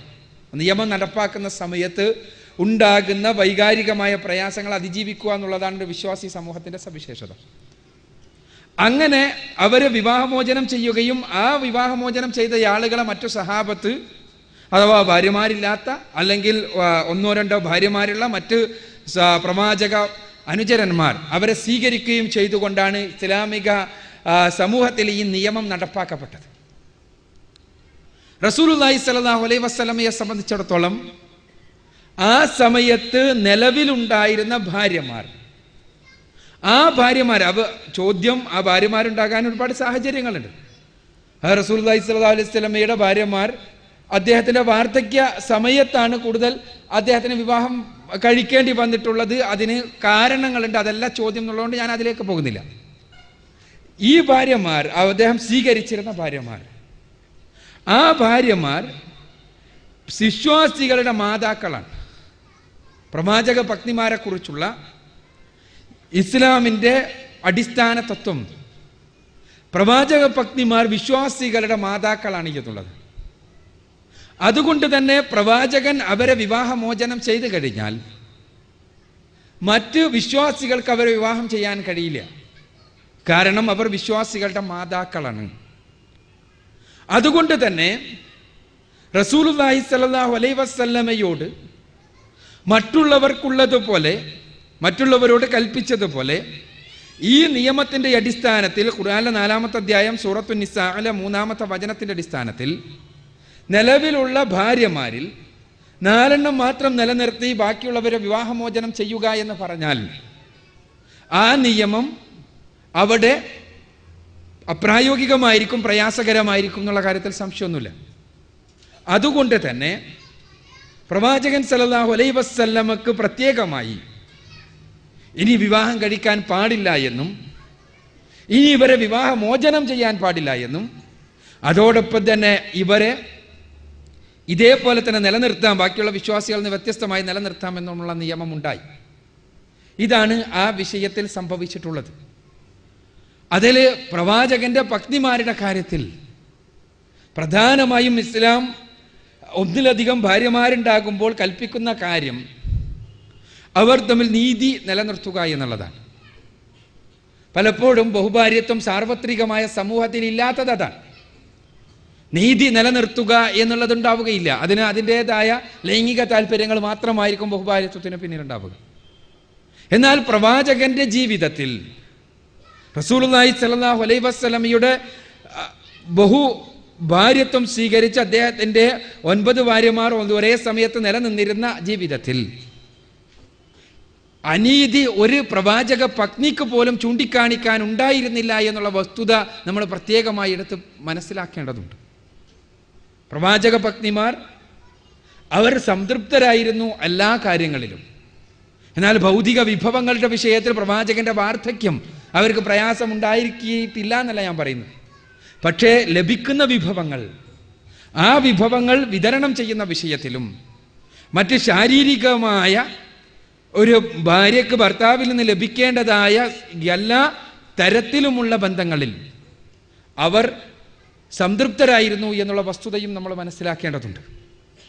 അപ്പോൾ ഈ അടിസ്ഥാനത്തിലാണ് റസൂലുള്ളാഹി സ്വല്ലല്ലാഹു അലൈഹി വസല്ലമക്ക് പ്രത്യേകമായി ഒരു നിയമമുണ്ടായത് എന്ന് നാം മനസ്സിലാക്കുക. 3-ാമത്തെ ചോദ്യം അടിമത്തത്തോടുള്ള ഇസ്ലാമിൻ്റെ സമീപനമാണ്. ഇസ്ലാമിൻ്റെ സമീപനം, അടിമത്വം എക്കാലഘട്ടത്തിലും നിലനിൽക്കേണ്ട ഒരു സ്ഥാപനമാണ് എന്ന് ഇസ്ലാം പഠിപ്പിച്ചിട്ടില്ല.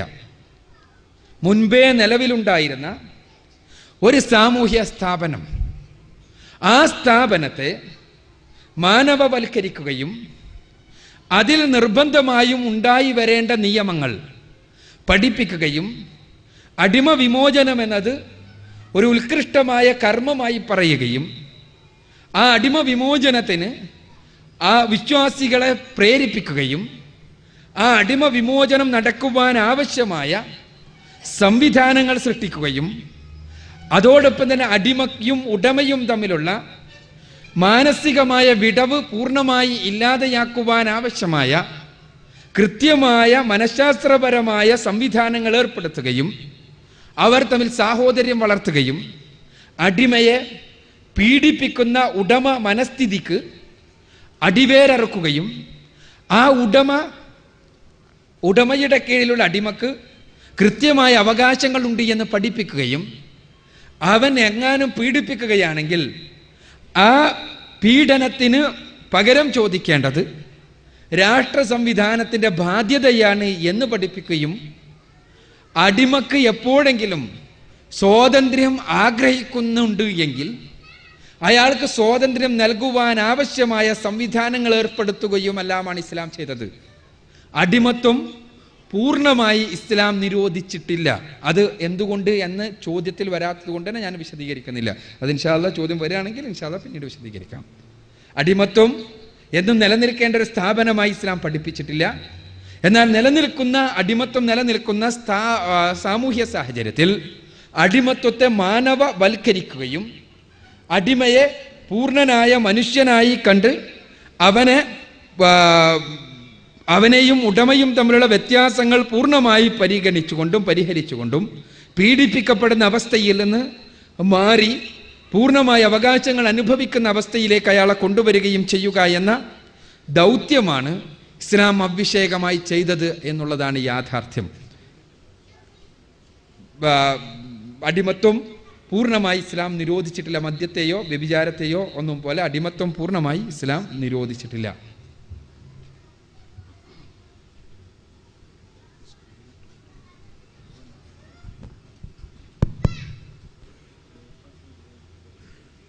പേര് അബ്ദുള്ള.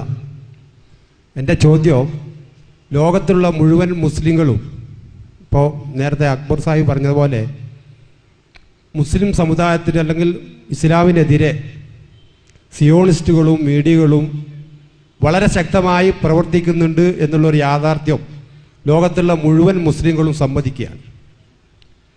ഈ ഒരു വിപത്തിനെതിരെ സുന്നത്തുപരമായിട്ടുള്ള ഭിന്നതകൾ ഒഴിച്ച് അടിസ്ഥാനപരമായിട്ടുള്ള കാര്യങ്ങളിൽ ഭിന്നതയില്ലാത്ത ഈ സാഹചര്യത്തിൽ ഈ മുസ്ലിങ്ങൾ അനുഭവിക്കുന്ന ഈ പ്രയാസകരമായ ഈ വിപത്തിനെ ചെറുക്കാൻ ഒരു യോജിച്ച തീരുമാനങ്ങളും അതിനൊരു സംവിധാനവും നിലനിൽക്കാത്തത് എന്തുകൊണ്ടാണ്?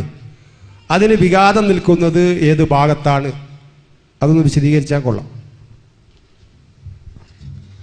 ഇന്ന് ലോകത്തിൻ്റെ വ്യത്യസ്തങ്ങളായ ഭാഗങ്ങളിൽ മുസ്ലിങ്ങൾ പീഡിപ്പിക്കപ്പെടുകയും അതോടൊപ്പം തന്നെ ഇസ്ലാമിനെ തമസ്കരിക്കുവാൻ വേണ്ടിയുള്ള പരിശ്രമങ്ങൾ നടക്കുകയും ചെയ്യുമ്പോൾ ലോകത്തുള്ള മുസ്ലിങ്ങൾക്ക് മുഴുവനും യോജിച്ച് മുന്നോട്ട് പോയിക്കൂടെ, ചെറിയ ചെറിയ അഭിപ്രായ വ്യത്യാസങ്ങൾ ഒഴിവാക്കി വെച്ചുകൊണ്ട് യോജിച്ച് പോയിക്കൂടെ, അതിന് എന്താണ് തടസ്സമായി നിൽക്കുന്നത് എന്ന്? യഥാർത്ഥത്തിൽ എന്താണ് പ്രശ്നം എന്ന് നമ്മൾ മനസ്സിലാക്കാത്തതിൻ്റെ ഒരു വളരെ ലാഘവത്തോടുകൂടി പ്രശ്നത്തെ കാണുന്ന ആരുടെയും മനസ്സിൽ ഉദിക്കുന്നൊരു ചോദ്യമാണ് ബഹുമാന്യനായ സുഹൃത്ത് ഇവിടെ ചോദിച്ചിട്ടുള്ളത്. പ്രശ്നം, ലോകത്ത് എന്നും മുസ്ലിങ്ങൾക്ക് പീഡനങ്ങളും പ്രയാസങ്ങളും ഉണ്ടായിട്ടുണ്ട് എന്നുള്ള വസ്തുതയാണ് നമ്മൾ ഒന്നാമത് മനസ്സിലാക്കേണ്ടത്.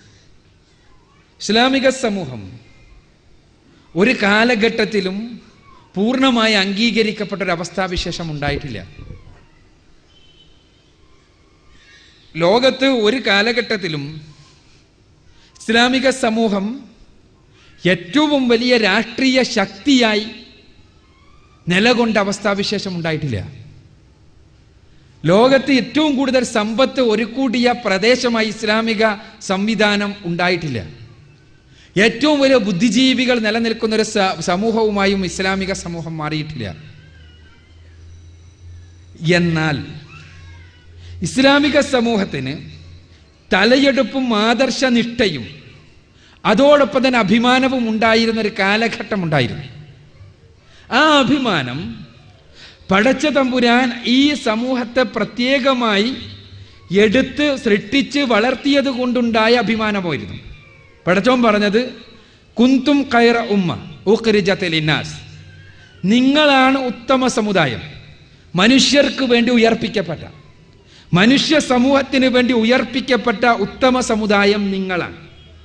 മനുഷ്യർ സമൂഹത്തിന് വേണ്ടി ഉയർപ്പിക്കപ്പെട്ട ഉത്തമ സമുദായം നിങ്ങളാണ് എന്ന് പരിശുദ്ധ ഖുർആനിലെ 3-ാമത്തെ അധ്യായം സൂറത്ത് ആൽ ഇംറാനിലെ 110-ാമത്തെ വചനത്തിലൂടെ പടച്ച തമ്പുരാൻ ഈ സമുദായത്തെ നോക്കി പറയുമ്പോൾ ഈ സമുദായം ഉത്തമ സമുദായം തന്നെയായിരുന്നു. സമ്പത്തിന്റെ വിഷയത്തിലല്ല, രാഷ്ട്രീയ ശക്തിയുടെ വിഷയത്തിലല്ല, സാങ്കേതിക മേന്മയുടെ വിഷയത്തിലുമല്ല, മറിച്ച് ആദർശബോധത്തിൻ്റെയും സാംസ്കാരിക തനിമയുടെയും അഭിമാനബോധത്തിൻ്റെയും ആദർശാധിഷ്ഠിതമായ ജീവിത ക്രമത്തിൻ്റെയും അടിസ്ഥാനത്തിൽ അവർ ഉത്തമ സമുദായമായിരുന്നു. അപ്പോൾ ഉത്തമ സമുദായമാകുമ്പോൾ പടച്ച തമ്പുരാൻ്റെ പ്രത്യേകമായ സഹായം ഈ സമൂഹത്തിനുണ്ടാകും. ഇസ്ലാമിനെ സംബന്ധിച്ചിടത്തോളം പ്രവാചകന്റെ കാലഘട്ടത്തിലും ശേഷവുമെല്ലാം ഇസ്ലാമിക സമൂഹം ഏറെ പരീക്ഷിക്കപ്പെട്ടപ്പോൾ അള്ളാഹുവിൻ്റെ സഹായം ഉണ്ടായിട്ടുണ്ട്. ആ അള്ളാഹുവിൻ്റെ സഹായത്തെക്കുറിച്ച് പരിശുദ്ധ ഖുർആനിൽ തന്നെയുള്ള വാഗ്ദാനവുമുണ്ട്. ആ വാഗ്ദാനം ആർക്കാണ് എന്ന് നമ്മൾ പരിശോധിക്കേണ്ടതുണ്ട്. അതാണ് നമ്മൾ ശ്രദ്ധിക്കേണ്ടത്. വഅദല്ലാഹുല്ലദീന ആമനൂ മിൻകും വഅമിലുസ്സാലിഹാത്തി ലയസ്തഖ്ലിഫന്നഹും ഫിൽ അർദി കമസ്തഖ്ലഫല്ലദീന മിൻ ഖബ്ലിഹിം വല യുമക്കിനന്ന ലഹും ദീനഹുമുല്ലദീ ഇർതളാ ലഹും വല യുബദ്ദിലന്ന മിൻ ബഅദി ഖൗഫിഹിം അംന യഅബുദൂനനി വലാ യുശ്രികൂന ബി ശൈഅ. പരിശുദ്ധ ഖുർആനിലെ 24-ാം അധ്യായം സൂറത്തു നൂറിലെ 55-ാമത്തെ വചനമാണ്. ഖുർആനിൽ പടച്ചോൻ പറയാണ്, നിങ്ങളിൽ വിശ്വസിക്കുകയും സൽക്കർമ്മങ്ങൾ ചെയ്യുകയും ചെയ്തവർക്ക് അള്ളാഹു വാഗ്ദാനം ചെയ്തിരിക്കുന്നു. ഭൂമിയിൽ മുൻപുള്ള സമുദായങ്ങൾക്ക് നൽകിയതുപോലെയുള്ള പ്രാതിനിധ്യം, അധികാരം. ഭയപ്പാടിൻ്റെ നാളുകൾക്ക് ശേഷം നിങ്ങൾക്ക് സമാധാനത്തിൻ്റെയും ശാന്തിയുടെയും നാളുകൾ. അതോടൊപ്പം തന്നെ നിങ്ങൾ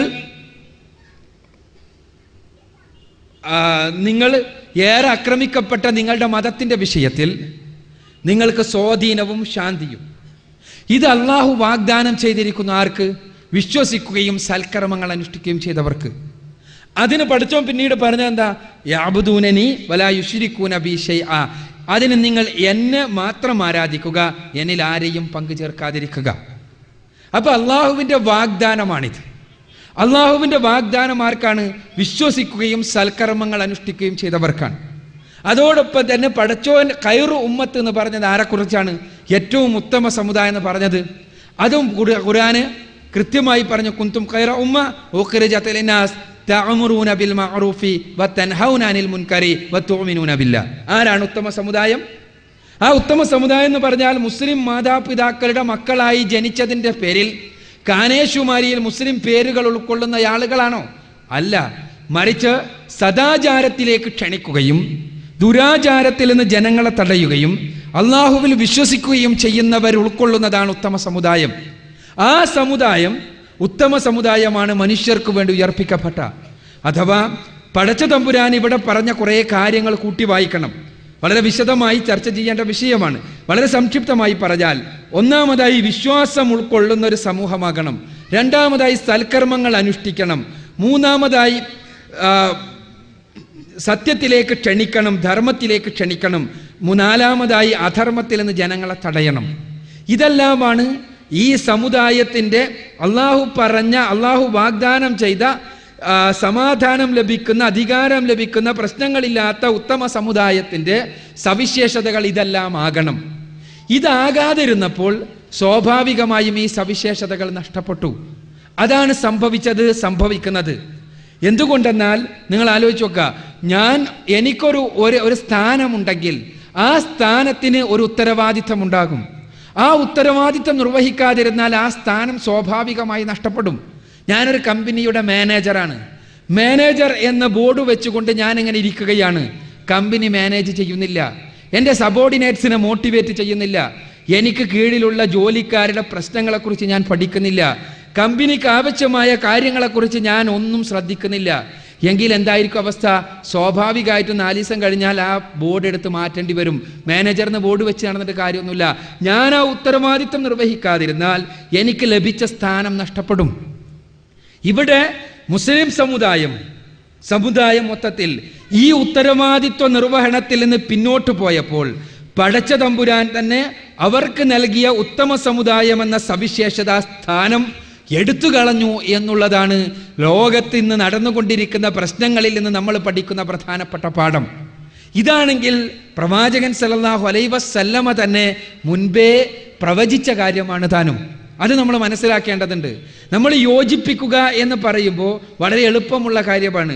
പക്ഷേ റസൂലുള്ളാഹി സ്വല്ലല്ലാഹു അലൈഹി വസല്ലമ പ്രവചിച്ചത് എന്താണ്? എളുപ്പത്തിൽ പറയാൻ പറ്റുന്ന കാര്യമാണ് യോജിപ്പിക്കുക എന്നുള്ളത്. റസൂൽ പ്രവചിച്ചത് നമ്മൾ കൃത്യമായിട്ട് മനസ്സിലാക്കുക. റസൂൽ പറഞ്ഞു, എനിക്ക് മുൻപുള്ള സമുദായങ്ങൾ 72 വിഭാഗങ്ങളായി മാറി, എന്നാൽ എൻ്റെ സമുദായം 73 വിഭാഗമായി തീരും. അതിൽ ഒരു വിഭാഗം ഒഴിച്ച് ബാക്കി എല്ലാവരും നാശത്തിന്റെ പാതയിലാണ്. അപ്പോൾ സഹാബത്ത് ചോദിച്ചു, പ്രവാചകരെ, ആരാണ് ആ ഒരു വിഭാഗം? ആരാണ് ആ ഫിർഖത്തുൻ നാജിയ, രക്ഷപ്പെടുന്ന ഒരു വിഭാഗം ആരാണ്? റസൂലുള്ളാഹി സ്വല്ലല്ലാഹു അലൈഹി വസല്ലം പറഞ്ഞു, മാ അന അലൈഹി വ അസ്ഹാബി, ഞാനും എൻ്റെ സ്വഹാബത്തും ഏതൊരു മാർഗത്തിലാണോ നിലകൊണ്ടത് ആ മാർഗത്തിൽ നിലകൊള്ളുന്നവർ എന്ന്. അപ്പൊ റസൂലുള്ളാഹി സ്വല്ലല്ലാഹു അലൈഹി വസല്ലമ പറഞ്ഞത്, നിങ്ങൾ എല്ലാവരും ആ രക്ഷപ്പെടുന്ന മാർഗത്തിൽ ഉൾക്കൊള്ളണം എന്നാണ്. അതല്ലാതെ എല്ലാവരും കൂടി എല്ലാവരും കൂട്ടി യോജിച്ചിട്ട് ഒരു സമുദായ ഐക്യ മുന്നണി ഉണ്ടാക്കണം എന്നല്ല റസൂലുള്ളാഹി പറഞ്ഞത്. മറിച്ച് സ്വാഭാവികമായും നിങ്ങൾക്കിടയിൽ ആദർശപരമായ പ്രശ്നങ്ങൾ ഉണ്ടാവുകയും വിശ്വാസത്തിൽ നിന്ന് നിങ്ങൾ ഒഴിച്ചുപോക്ക് നടത്തുകയും നിങ്ങൾ പ്രവാചകന്റെ ചര്യ പിന്തുടരാതിരിക്കുകയും ചെയ്യുമ്പോൾ സ്വാഭാവികമായും ഭിന്നിപ്പുണ്ടാകും. ആ ഭിന്നിപ്പുണ്ടാകുന്ന സമയത്ത് നിങ്ങൾ ചെയ്യേണ്ടത്, ഓരോ മുസ്ലിമും ചെയ്യേണ്ടത്, പ്രവാചകൻ ഏത് മാർഗമാണോ പഠിപ്പിച്ചത് ആ മാർഗത്തിൽ നിന്ന് സ്വഹാബത്ത് എങ്ങനെയാണോ മനസ്സിലാക്കിയത് ആ രൂപത്തിൽ നിൽക്കുക എന്നുള്ളതാണ്. എങ്കിൽ ആ ഫിർഖത്തുൻ നാജിയക്ക് പടച്ചതമ്പുരാൻ പറഞ്ഞ, റസൂലുള്ളാഹി സ്വല്ലല്ലാഹു അലൈഹി വസല്ലം പഠിപ്പിച്ച, സഹാബത്ത് തങ്ങളുടെ ജീവിതത്തിലൂടെ കാണിച്ചു തന്ന ആ മാർഗത്തിന് അള്ളാഹുവിൻ്റെ സഹായമുണ്ടാകും. അതല്ലാതെ ഒരു ഐക്യമുന്നണി ഉണ്ടാക്കിയത് കൊണ്ട് ലോകത്ത് കാര്യമാത്ര പ്രസക്തമായ പ്രശ്നങ്ങളൊന്നും പരിഹരിക്കപ്പെടാൻ പോകുന്നില്ല. മുസ്ലിങ്ങളാകാതെ, മുസ്ലിങ്ങൾ അവരുടെ ഉത്തരവാദിത്വം നിർവഹിക്കാതെ പ്രശ്നങ്ങൾ പരിഹരിക്കപ്പെടാൻ പോകുന്നില്ല. ഉത്തരവാദിത്വം നിർവഹിക്കുക എന്ന് പറയുമ്പോൾ വിശ്വാസത്തിന്റെ രംഗത്ത് നമ്മൾ പെർഫെക്റ്റ് ആണോ നമ്മൾ പരിശോധിക്കണം. പരിശുദ്ധ ഖുർആന്റെയും തിരുസുന്നത്തിന്റെയും അടിസ്ഥാനത്തിൽ നമ്മുടെ വിശ്വാസങ്ങൾ നാം പരിശുദ്ധ ഖുർആനും തിരുസുന്നത്തും പഠിപ്പിച്ച രീതിയിൽ തന്നെയാണോ പടച്ചതമ്പുരാനെ മനസ്സിലാക്കുന്നത്? നാം മനസ്സിലാക്കുന്നിടത്ത് അപാകതയുണ്ടോ എന്ന് നമ്മൾ പരിശോധിക്കുവാൻ സന്നദ്ധമാകണം. ആ അപാകത പലപ്പോഴും ഇന്ന് മനുഷ്യ ദൈവങ്ങളും ആൾ ദൈവങ്ങളും ശവകുടീരങ്ങളും വിഗ്രഹങ്ങളും എല്ലാം തന്നെ പുതിയ പുതിയ രൂപഭാവങ്ങൾ നേടുമ്പോൾ അതിൻ്റെ പിന്നിലെല്ലാം പോകുന്ന ഒരു സമുദായമായി മുസ്ലിം സമുദായം ആപതിച്ചിട്ടുണ്ടെങ്കിൽ പടച്ചതമ്പുരാനെ മനസ്സിലാക്കേണ്ട രൂപത്തിൽ മനസ്സിലാക്കിയിട്ടില്ല എന്ന് തന്നെയാണ് അർത്ഥം. അപ്പോൾ നമ്മുടെ വിശ്വാസത്തിൽ കുഴപ്പമുണ്ട്. ഇനി സൽക്കർമ്മങ്ങളുടെ കാര്യമാണെങ്കിൽ റസൂലുള്ളാഹി സ്വല്ലല്ലാഹു അലൈഹി വസല്ലമയെ പടച്ചതമ്പുരാൻ പരിചയപ്പെടുത്തിയത് ലഖദ് കാന ലക്കും ഫി റസൂലില്ലാഹി ഉസ്വത്തുൻ ഹസന എന്നാണ്. ഖുർആനിലെ 33-ാമത്തെ അധ്യായം സൂറത്തുൽ അഹ്സാബിലെ 21-ാമത്തെ വചനം വഴി നിങ്ങൾക്ക് ഈ പ്രവാചകനിൽ ഏറ്റവും ഉത്തമമായ മാതൃകയുണ്ട് എന്നാണ്.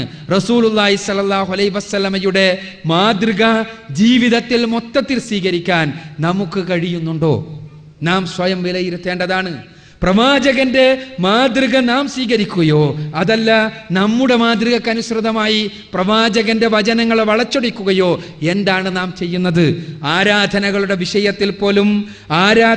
വിഷയത്തിൽ പോലും പ്രവാചകന്റെ മാതൃക നമുക്ക് ആവശ്യമില്ല എന്ന അവസ്ഥയാണ് നമ്മുടെ സമുദായത്തിന്റെ മൊത്തത്തിലുള്ള അവസ്ഥ. അപ്പോൾ സൽക്കർമ്മങ്ങളുടെ കാര്യത്തിലും കൃത്യമായി നമുക്കുണ്ടാകേണ്ട മാതൃക റസൂലുള്ളാഹി സ്വല്ലല്ലാഹു അലൈഹി വസല്ലമ അദ്ദേഹത്തെ പേരിൽ മാത്രം നമ്മുടെ ജീവിതത്തിൽ ഉണ്ടാവുകയും മാതൃകയിൽ നിന്ന് നമ്മൾ പിഴച്ചു പോവുകയും ചെയ്യുന്നു. മൊത്തത്തിലുള്ള സമുദായത്തിന്റെ അവസ്ഥയാണ് ഞാൻ പറയുന്നത്. മൂന്നാമതായി നമ്മെ ഏൽപ്പിച്ച ഉത്തരവാദിത്വം സത്യത്തിലേക്ക് ക്ഷണിക്കുക എന്ന, അസത്യത്തെക്കുറിച്ച് ബോധ്യപ്പെടുത്തുക എന്ന, അങ്ങനെ അസത്യത്തിൽ നിന്ന് ആളുകളെ തടയുക എന്ന ആ ഉത്തരവാദിത്വം നിർവഹിക്കുവാൻ നാം സന്നദ്ധരാണോ? ഇന്ന് ലോകത്ത് ആ ഉത്തരവാദിത്വത്തെക്കുറിച്ച് മാത്രം നമുക്ക് ബോധ്യമില്ല എന്നുള്ളതാണ് സത്യം. നമ്മുടെ സിദ്ധവൈഭവമുള്ള ബുദ്ധികൾ ഇന്ന് പ്രവർത്തിച്ചു കൊണ്ടിരിക്കുന്നത് എങ്ങനെ കലാപമുണ്ടാക്കാമെന്നുള്ള ചിന്തയിലാണ് പലപ്പോഴും. ആ കലാപ കലുഷിതമായ മാനസികാവസ്ഥയിലേക്ക് നമ്മൾ പോകുവാൻ കാരണം യഥാർത്ഥത്തിൽ പ്രമാണങ്ങളിൽ നിന്ന് നമ്മൾ വഴിതെറ്റിപ്പോയതാണ്. അടിസ്ഥാനപരമായ പ്രമാണങ്ങൾ, പരിശുദ്ധ ഖുർആനും തിരുസുന്നത്തുമാകുന്ന പ്രമാണങ്ങൾ, ആ പ്രമാണങ്ങളെ സ്വഹാബത്ത് എങ്ങനെ മനസ്സിലാക്കിയോ അങ്ങനെ മനസ്സിലാക്കുന്നതിൽ നിന്ന് നാം തെറ്റിപ്പോവുകയും പരിശുദ്ധ ഖുർആനെയും തിരുസുന്നത്തിനെയും നമ്മുടെ താല്പര്യത്തിനും നമ്മുടെ സമൂഹത്തിന്റെ താല്പര്യത്തിനും നമ്മുടെ ആനുകാലികമായ പ്രശ്നങ്ങളുടെ ഭൂമികയിലും വെച്ച് വളച്ചും വിളക്കിയും വികൃതമാക്കിയും അവതരിപ്പിച്ച് സ്വീകരിക്കുന്നത് കൊണ്ടുണ്ടാകുന്ന പ്രശ്നമാണിത്. അപ്പോൾ യഥാർത്ഥത്തിൽ ആവശ്യമുള്ളത് ഒരടിസ്ഥാനപരമായ മാറ്റമാണ്. സമുദായത്തിന്റെ ഐക്യം വേണം. സമുദായത്തിന്റെ മൊത്തത്തിലുള്ള പ്രശ്നങ്ങൾക്ക് ഐക്യം വേണം എന്നുള്ള കാര്യത്തിൽ സംശയമൊന്നുമില്ല. പക്ഷേ ഐക്യം കൊണ്ട് മാത്രം നേടിയെടുക്കുവാൻ കഴിയുന്നൊരു പ്രശ്നമല്ല ഇത്. ആദർശപരമായ ഒരു പുനരുജ്ജീവനവും ഒരു സ്വയം വിലയിരുത്തലും അനിവാര്യമാണ്. പരിശുദ്ധ ഖുർആനും തിരുസുന്നത്തും അനുസരിച്ച് ജീവിക്കുകയും ആ പരിശുദ്ധ ഖുർആനും തിരുസുന്നത്തും അനുഷ്ഠിച്ച് ലോകത്തിന് മാതൃകയായ പരിശുദ്ധ ഖുർആനിന്റെ തന്നെ പ്രത്യേകമായ സർട്ടിഫിക്കറ്റ് ലഭിച്ച റളിയല്ലാഹു അൻഹും വറദു അൻഹു, അവരെ അള്ളാഹു സംതൃപ്തമായിരിക്കുന്നു, അള്ളാഹുവിൽ അവരും സംതൃപ്തമായിരിക്കുന്നു എന്ന് പറഞ്ഞ സലഫുസ് സാലിഹുകളുടെ ആ ജീവിത മാതൃക പരിശുദ്ധ ഖുർആനിനും തിരുസുന്നത്തിനും സ്വന്തം താല്പര്യത്തിനനുസരിച്ച് ദുർവ്യാഖ്യാനം നൽകുന്നതിന് പകരം ഈ സലഫുസ് സാലിഹുകൾ പരിശുദ്ധ ഖുർആനെയും തിരുസുന്നത്തിനെയും എങ്ങനെ മനസ്സിലാക്കിയോ, അവർ സ്വീകരിച്ച മൻഹജ് ഏതാണോ, അവർ സ്വീകരിച്ച രീതിശാസ്ത്രം ഏതാണോ അതനുസരിച്ച് സ്വീകരിക്കുകയും അതനുസരിച്ച് ജീവിതത്തെ മുന്നോട്ട് നയിക്കുകയും ചെയ്യുന്ന ഒരു സമുദായമായി നാം മാറുമ്പോൾ സ്വാഭാവികമായും അള്ളാഹുവിൻ്റെ സഹായമുണ്ടാകും. മരണാനന്തര ജീവിതത്തിൽ രക്ഷപ്പെടുവാനും കഴിയും. അതല്ലാതെ കുറുക്കുമാർഗങ്ങളിലൂടെയൊന്നും തന്നെ പരീക്ഷണങ്ങൾ അതിജീവിക്കുവാൻ നമുക്ക് കഴിയില്ല. ഇവിടെ നമ്മൾ മുസ്ലിം സമൂഹത്തെ സംബന്ധിച്ചിടത്തോളം അടിസ്ഥാനപരമായി നമ്മുടെ ഒരു വിശ്വാസമുണ്ട്. ഏത് കാര്യങ്ങളാണെങ്കിലും അള്ളാഹുവിൽ നിന്നുണ്ടാകുന്നതാണ് എന്നുള്ള വിശ്വാസം. നമ്മൾ എന്ന് ഇന്നും നമസ്കാരത്തിന് ശേഷം ചൊല്ലിയവരാണ് നമ്മൾ. അള്ളാഹുവേ, നീ അനുവദിച്ചത് തടയുവാൻ ആരുമില്ല, നീ തടഞ്ഞത് അനുവദിക്കുവാനും ആർക്കും കഴിയില്ല എന്ന്. അപ്പോൾ ഈ സമുദായത്തിന് ഇസ്സത്ത് ഉണ്ടായിരുന്നുവെങ്കിൽ അതിന് കാരണം അള്ളാഹുവാണ്. ഈ ഇസ്സത്ത് നഷ്ടപ്പെട്ടിട്ടുണ്ടെങ്കിൽ അതിനും കാരണം അള്ളാഹുവാണ്. അടിസ്ഥാനപരമായി അത് ശത്രുക്കളിലൂടെ ഇന്ന് അത് നഷ്ടപ്പെടുന്നുവെങ്കിൽ അതിന് കാരണഭൂതമായ അടിസ്ഥാനപരമായ വസ്തുതകളെ സ്വയം വിലയിരുത്തിക്കൊണ്ട് കണ്ടെത്തുകയും സ്വയം മാറ്റത്തിന് വിധേയമാവുകയും ചെയ്യാതെ ഒരിക്കലും തന്നെ ഇവിടെ ഒരു അത്ഭുതവും സംഭവിക്കില്ല എന്നുള്ളതാണ് സത്യം. അതുകൊണ്ട് നാം സ്വയം മാറ്റത്തിന് വിധേയമാവുക. വിശ്വാസപരമായി നമ്മുടെ പരിവർത്തനം ഉണ്ടാകേണ്ടതുണ്ട്. കർമ്മപരമായി പരിവർത്തനം ഉണ്ടാകേണ്ടതുണ്ട്. പരിശുദ്ധ ഖുർആനും തിരുസുന്നത്തും വരച്ചു കാണിക്കുന്ന മാർഗം സ്വീകരിക്കുവാൻ നമ്മൾ സന്നദ്ധമാകേണ്ടതുണ്ട്. അതോടൊപ്പം തന്നെ പരിശുദ്ധ ഖുർആൻ നമ്മളെ ഏൽപ്പിച്ച നന്മയിലേക്ക് ക്ഷണിക്കുക എന്ന, തിന്മ വിരോധിക്കുക എന്ന ദഅവത്ത് എന്ന ഉത്തരവാദിത്തം നിർവഹിക്കാൻ നമ്മൾ സന്നദ്ധമാകേണ്ടതുണ്ട്. അങ്ങനെ സന്നദ്ധമായാൽ അള്ളാഹുവിൻ്റെ സഹായമുണ്ടാകും. അള്ളാഹുവിൻ്റെ സഹായമുണ്ടായാൽ ലോകത്ത് എത്ര വലിയ സിദ്ധവൈഭവമുള്ള ബുദ്ധികളും എത്ര വലിയ ആയുധക്കൂമ്പാരങ്ങളും എത്ര വലിയ അധികാര രാഷ്ട്രങ്ങളും ഇതിനെതിരെ നിലനിന്നാലും അവരെ മുഴുവനും സൃഷ്ടിച്ച് പരിപാലിച്ചു കൊണ്ടിരിക്കുന്ന പടച്ചതമ്പുരാന്റെ സഹായമുണ്ടെങ്കിൽ ഇതുകൊണ്ടൊന്നും യാതൊരു കാര്യവുമില്ല. അതല്ല, സകല അധികാരങ്ങളും നമ്മുടെ കയ്യിലുണ്ടാവുകയും അള്ളാഹുവിൻ്റെ സഹായം നമുക്കില്ലാതിരിക്കുകയും ചെയ്യുന്നുവെങ്കിൽ ആ അധികാരങ്ങളെ കൊണ്ടും ഒരു കാര്യവുമില്ല എന്ന് തിരിച്ചറിയേണ്ടവനാണ് മുസ്ലിം. അതുകൊണ്ട് യഥാർത്ഥത്തിൽ നാം ചെയ്യേണ്ടത് മുസ്ലിം ആവുകയാണ്. ആ അടിസ്ഥാനപരം തന്നെയാണ് പലപ്പോഴും അഭിപ്രായ വ്യത്യാസങ്ങൾ. ആ അഭിപ്രായ വ്യത്യാസങ്ങൾ സ്വാഭാവികമായും ഉണ്ടാകും. ആ അഭിപ്രായ വ്യത്യാസങ്ങൾ ഉണ്ടാകട്ടെ. പക്ഷേ നാം പരിശുദ്ധ ഖുർആനും തിരുസുന്നത്തും സലഫ് സാലിഹുകളുടെ മാർഗരേഖ അനുസരിച്ച് മനസ്സിലാക്കി അനുഷ്ഠിക്കുവാൻ സന്നദ്ധമാകുമെങ്കിൽ തീർച്ചയായും അഭിപ്രായ വ്യത്യാസങ്ങൾ ഇല്ലാതെയാക്കാൻ കഴിയും. അപ്പോൾ മാത്രമേ അള്ളാഹുവിൻ്റെ സഹായം ഉണ്ടാവുകയും ചെയ്യൂ. അതുമാത്രമാണ് ലോകത്ത് മുസ്ലിങ്ങളുടെ പ്രശ്നങ്ങൾ പരിഹരിക്കുവാനുള്ള ഏക മാർഗം എന്നുള്ളതാണ് സത്യം.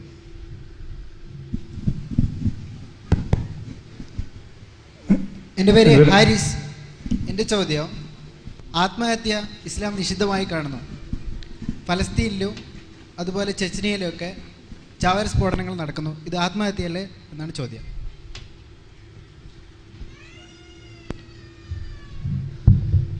ഇസ്ലാം ആത്മഹത്യയെ നിഷിദ്ധമായി കാണുന്നു. ഫലസ്തീനിലും ചെച്നിയയിലുള്ള ആളുകൾ ആത്മഹത്യാ സ്ക്വാഡ് നടത്തുന്നത് ഇസ്ലാം വിരുദ്ധമല്ല എന്നാണ്. ആത്മഹത്യ ഇസ്ലാം വിരുദ്ധമാണെങ്കിൽ പലസ്തീനികളും ചെച്ചിനിയക്കാരും ചെയ്തു എന്നുള്ളതുകൊണ്ട് അത് ഇസ്ലാം വിരുദ്ധമാകാതിരിക്കില്ല. അവിടെ പണ്ഡിതന്മാർ, ഇസ്ലാമിക പണ്ഡിതന്മാർ വളരെ കൃത്യമായി ഈ വിഷയത്തിൽ അവരുടേതായ വീക്ഷണങ്ങൾ വ്യക്തമാക്കിയിട്ടുണ്ട്. ആ യുദ്ധം ഇസ്ലാം അനുവദിക്കുന്നുണ്ട്.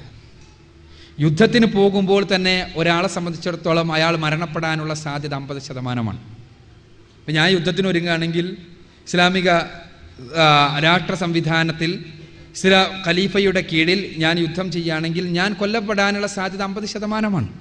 ചില യുദ്ധങ്ങളിലാകട്ടെ കൊല്ലപ്പെടാനുള്ള സാധ്യത 75%, 90%, 95% എല്ലാകും. പക്ഷേ എങ്കിൽ തന്നെയും യുദ്ധത്തിൽ ശത്രുവിൻ്റെ കൈകൊണ്ടാണ് ഞാൻ കൊല ചെയ്യപ്പെടുന്നത്. ശത്രുവിൻ്റെ കൈകൊണ്ട് കൊല ചെയ്യപ്പെടുകയല്ലാതെ സ്വന്തം കൈകൊണ്ട് കൊല ചെയ്യപ്പെടുക എന്നൊരു ഏർപ്പാട് ഇസ്ലാമിലെ യുദ്ധത്തിൽ പഠിപ്പിച്ചിട്ടില്ല. ഇസ്ലാം കൃത്യമായി പഠിപ്പിക്കുന്ന കാര്യമാണത്. ആത്മഹത്യാ ബോംബുകൾ, അതിന് എത്ര തന്നെ ന്യായീകരണങ്ങൾ ആര് തന്നെ കണ്ടെത്തിയാലും അത് ഇസ്ലാമികമായി ശരിയല്ല എന്നാണ് പ്രഗത്ഭരായ പണ്ഡിതന്മാരുടെ മുഴുവനും വീക്ഷണം. എന്നാൽ വളരെ ന്യൂനപക്ഷം വരുന്ന ചില പണ്ഡിതന്മാർ പ്രത്യേകമായ സാഹചര്യത്തിൽ ആത്മഹത്യ ബോംബുകൾ ആകാം എന്ന് പറയുന്നുണ്ട്. യഥാർത്ഥത്തിൽ ആ പണ്ഡിതന്മാരുടെ വീക്ഷണം പരിശുദ്ധ ഖുർആന്റെയും തിരുസുന്നത്തിൻ്റെയും അടിസ്ഥാനത്തിൽ മതത്തെ മനസ്സിലാക്കുന്ന, സഹാബത്ത് പരിശുദ്ധ ഖുർആനെയും തിരുസുന്നത്തിനെയും മനസ്സിലാക്കിയ രൂപത്തിൽ മതത്തെ മനസ്സിലാക്കണമെന്ന് വിചാരിക്കുന്ന ആളുകളെ സംബന്ധിച്ചിടത്തോളം ആത്മഹത്യ ഒരവസരത്തിലും അനുവദിക്കുന്നില്ല എന്ന് തന്നെയാണ് മനസ്സിലാക്കാൻ കഴിയുന്നത്. അഥവാ ആത്മഹത്യ ബോംബ് എന്നുള്ളത് ഇസ്ലാമികമായി ശരിയല്ല എന്ന് തന്നെയാണ് മനസ്സിലാകുന്നത്. അതുകൊണ്ട് തന്നെ പലസ്തീനികൾ ചെയ്താലും ചെച്ചിനിയക്കാർ ചെയ്താലും അത് ഇസ്ലാമികമായി ന്യായീകരിക്കാൻ കഴിയില്ല. അഷ്റഫ്, അഡ്വക്കേറ്റ്, കൽപ്പറ്റ. ഇസ്ലാമിനെ കുറിച്ചുള്ള ഏറ്റവും വലിയ ഒരു വിമർശനം ഇസ്ലാമിലെ നിയമങ്ങൾ കാലാനുസൃതമായ മാറ്റങ്ങൾ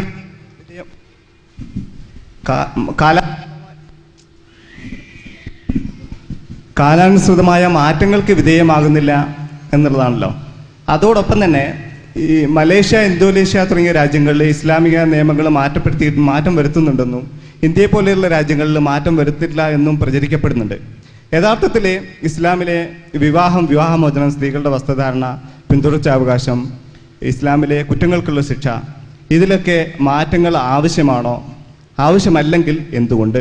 ഇതൊക്കെ ദൈവത്തിൻ്റെ നിയമമാണ് എന്ന് പറഞ്ഞിട്ടാണ് മാറ്റാത്തത് എന്നും അവർ പ്രചരിക്കപ്പെടുന്നു. പക്ഷെ യഥാർത്ഥത്തിൽ മാറ്റം ആവശ്യമാണോ? മാറ്റം ആവശ്യമല്ലെങ്കിൽ എന്തുകൊണ്ട്? ഇസ്ലാമിക നിയമങ്ങളിൽ മാറ്റം ആവശ്യമാണോ? ആവശ്യമല്ലെങ്കിൽ എന്തുകൊണ്ട് എന്നാണ് ചോദ്യത്തിൻ്റെ കാതൽ.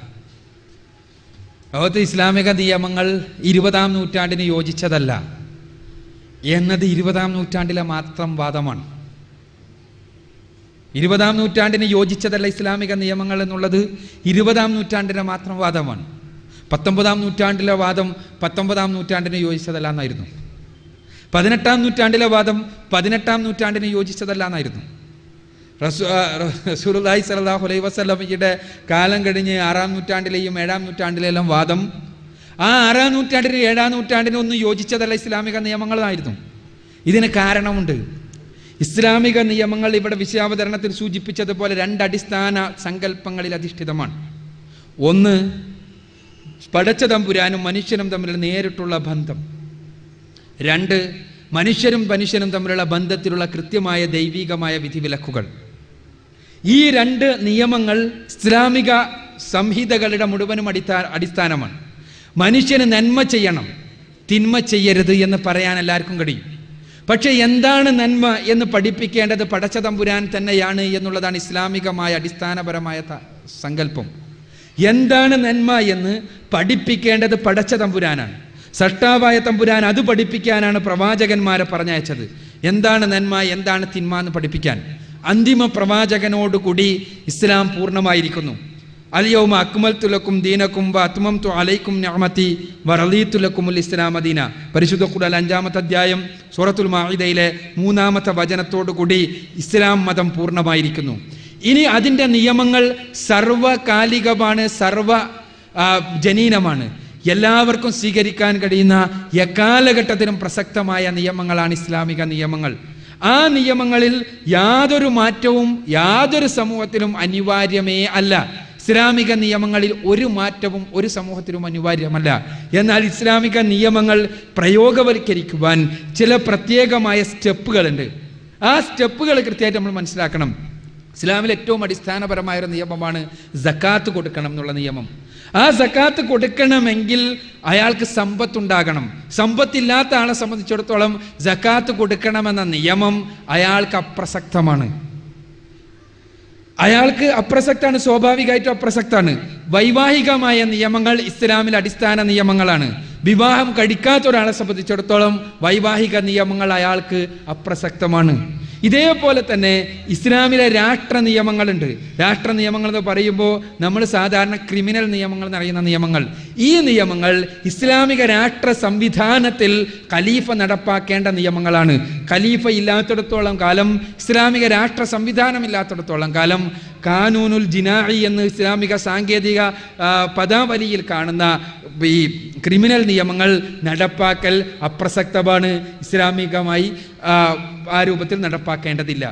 എന്നാൽ വൈയക്തികമായി, വ്യക്തിപരമായി ഇസ്ലാമിലെ ചില നിയമങ്ങളുണ്ട്. ആ നിയമങ്ങളിൽപ്പെട്ടതാണ് പറഞ്ഞ വിവാഹമോചനം, സ്വത്തവകാശം, അനന്തരാവകാശം, അതേപോലെ തന്നെ വഖഫ് തുടങ്ങിയ കാര്യങ്ങളുമായി ബന്ധപ്പെട്ട നിയമങ്ങൾ.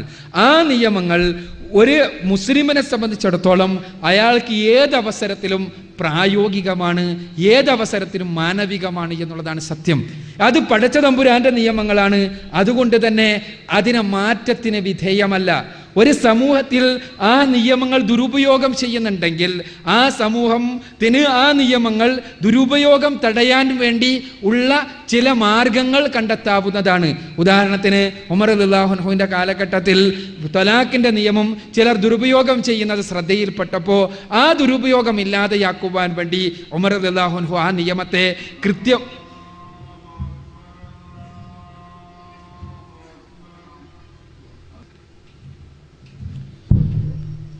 ഈ നിയമങ്ങൾ ദുരുപയോഗം ചെയ്യപ്പെടുമ്പോൾ ഇസ്ലാമിക രാഷ്ട്ര സംവിധാനത്തിന് ആ ദുരുപയോഗം ഇല്ലാതെയാക്കുവാൻ വേണ്ടിയുള്ള ആ സംവിധാനങ്ങൾ ഏർപ്പെടുത്താം. മലേഷ്യയിലും ഇന്തോനേഷ്യയിലും എന്താണ് ചെയ്തതെന്ന് എനിക്ക് കൃത്യമായിട്ട് അറിയില്ല. മലേഷ്യക്കാരായാലും ഇന്തോനേഷ്യക്കാരായിരുന്നാലും ഇസ്ലാമികമല്ലാത്തൊരു നിയമം അടിച്ചേൽപ്പിക്കാൻ ശ്രമിച്ചാൽ മുസ്ലിം രാഷ്ട്രമാണെന്നുള്ളത് കൊണ്ട് അവർ ചെയ്തത് ഇസ്ലാമിന് മാതൃകയൊന്നുമല്ല എന്ന് നമ്മൾ മനസ്സിലാക്കേണ്ടതുണ്ട്. ഇനിയുള്ള പ്രശ്നം ഈ നിയമങ്ങൾ വേണ്ട എന്ന് പറയുന്ന ആളുകളെ സംബന്ധിച്ചുള്ളതാണ്. അഥവാ ഈ നിയമങ്ങൾ ശരിയല്ല, നമ്മൾ കാലോചിതമായി അത് പരിഷ്കരിക്കണം എന്ന് പറയുന്ന ആളുകളെ സംബന്ധിച്ചിടത്തോളം കാലോചിതമായി പരിഷ്കരിക്കേണ്ടതാണ് നിയമങ്ങളെല്ലാം എന്നുള്ള വീക്ഷണമുള്ള ആളുകളാണ്. അവരെ സംബന്ധിച്ചിടത്തോളം അവർ കാണുന്നൊരു സമൂഹ സങ്കല്പമുണ്ട്. നമ്മൾ മനസ്സിലാക്കേണ്ടതാണത്. അവർ കാണുന്നൊരു സമൂഹ സങ്കല്പമുണ്ട്. ആ സമൂഹ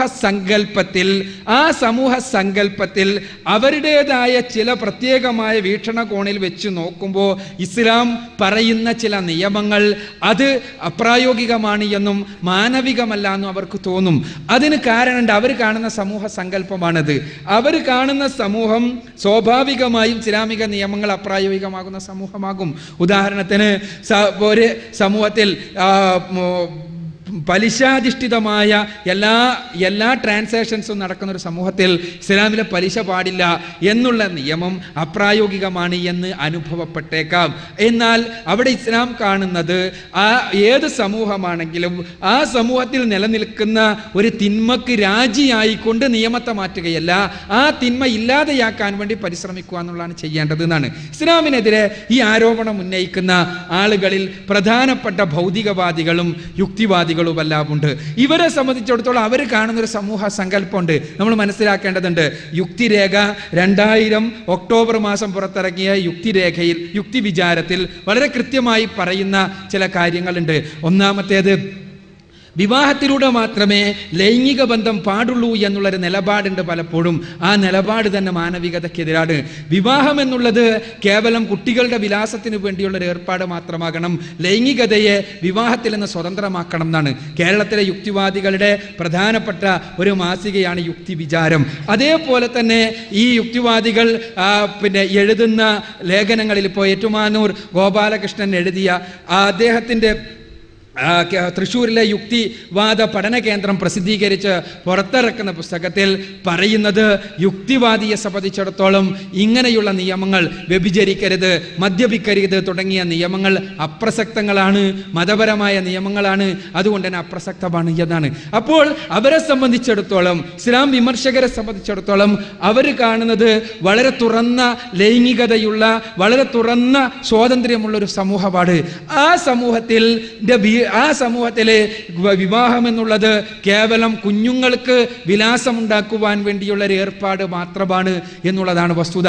അത്തരം സമൂഹത്തിലാകുമ്പോൾ സ്വാഭാവികമായും ഇസ്ലാമികമായ നിയമങ്ങൾ അപ്രസക്തമായി അനുഭവപ്പെട്ടേക്കാം. ഇസ്ലാമിക നിയമങ്ങളാകട്ടെ വിവാഹേതരമായ ലൈംഗിക ബന്ധങ്ങൾ ഒരു കാരണവശാലും ഉണ്ടാകാൻ പാടില്ല എന്നും, വിവാഹേതരമായ ലൈംഗിക ബന്ധങ്ങൾ ഉണ്ടാവുകയാണെങ്കിൽ ഇസ്ലാമിക സമൂഹം അതിനെ കർക്കശമായും കർശനമായും നേരിടും എന്നുള്ളതാണ് ഇസ്ലാമിക നിയമത്തിന്റെ ഒരടിത്തറ.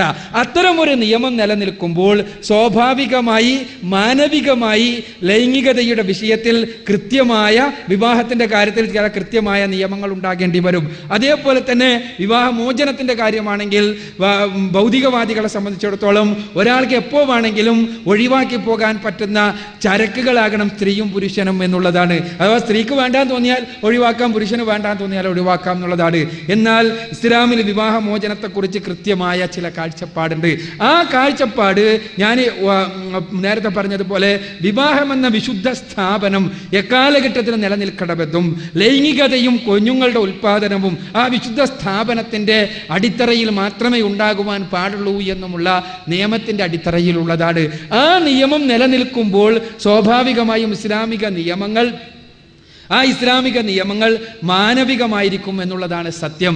ഞാൻ പലപ്പോഴും പറയാറുള്ളൊരു കാര്യമുണ്ട്, ഇസ്ലാമികമായ നിയമങ്ങൾ മാറ്റത്തിരുത്തലുകൾ വരുത്തണമെന്ന് പറയുന്ന ആളുകൾ അവരെഴുന്നേറ്റ് നിന്നുകൊണ്ട് പറയേണ്ടത്, ഇസ്ലാമികമായ ഇന്ന നിയമം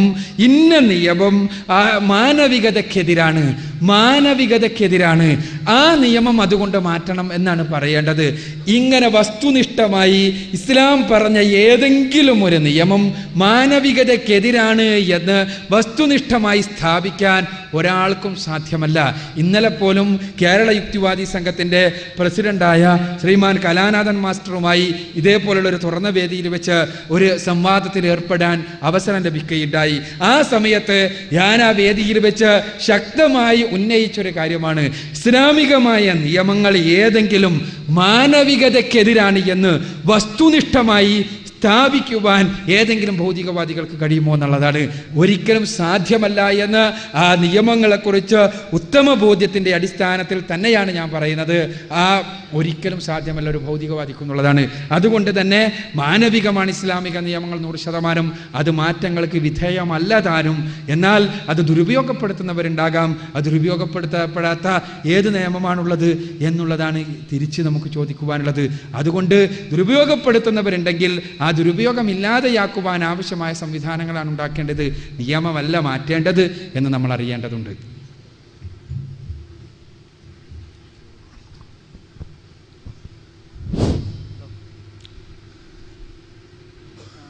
പദാർത്ഥം സൃഷ്ടിക്കാൻ കഴിയില്ല എന്നിരിക്കെ എന്തുകൊണ്ടാണ് സൃഷ്ടികർത്താവ് ഉണ്ട് എന്ന് പറയുന്നത്?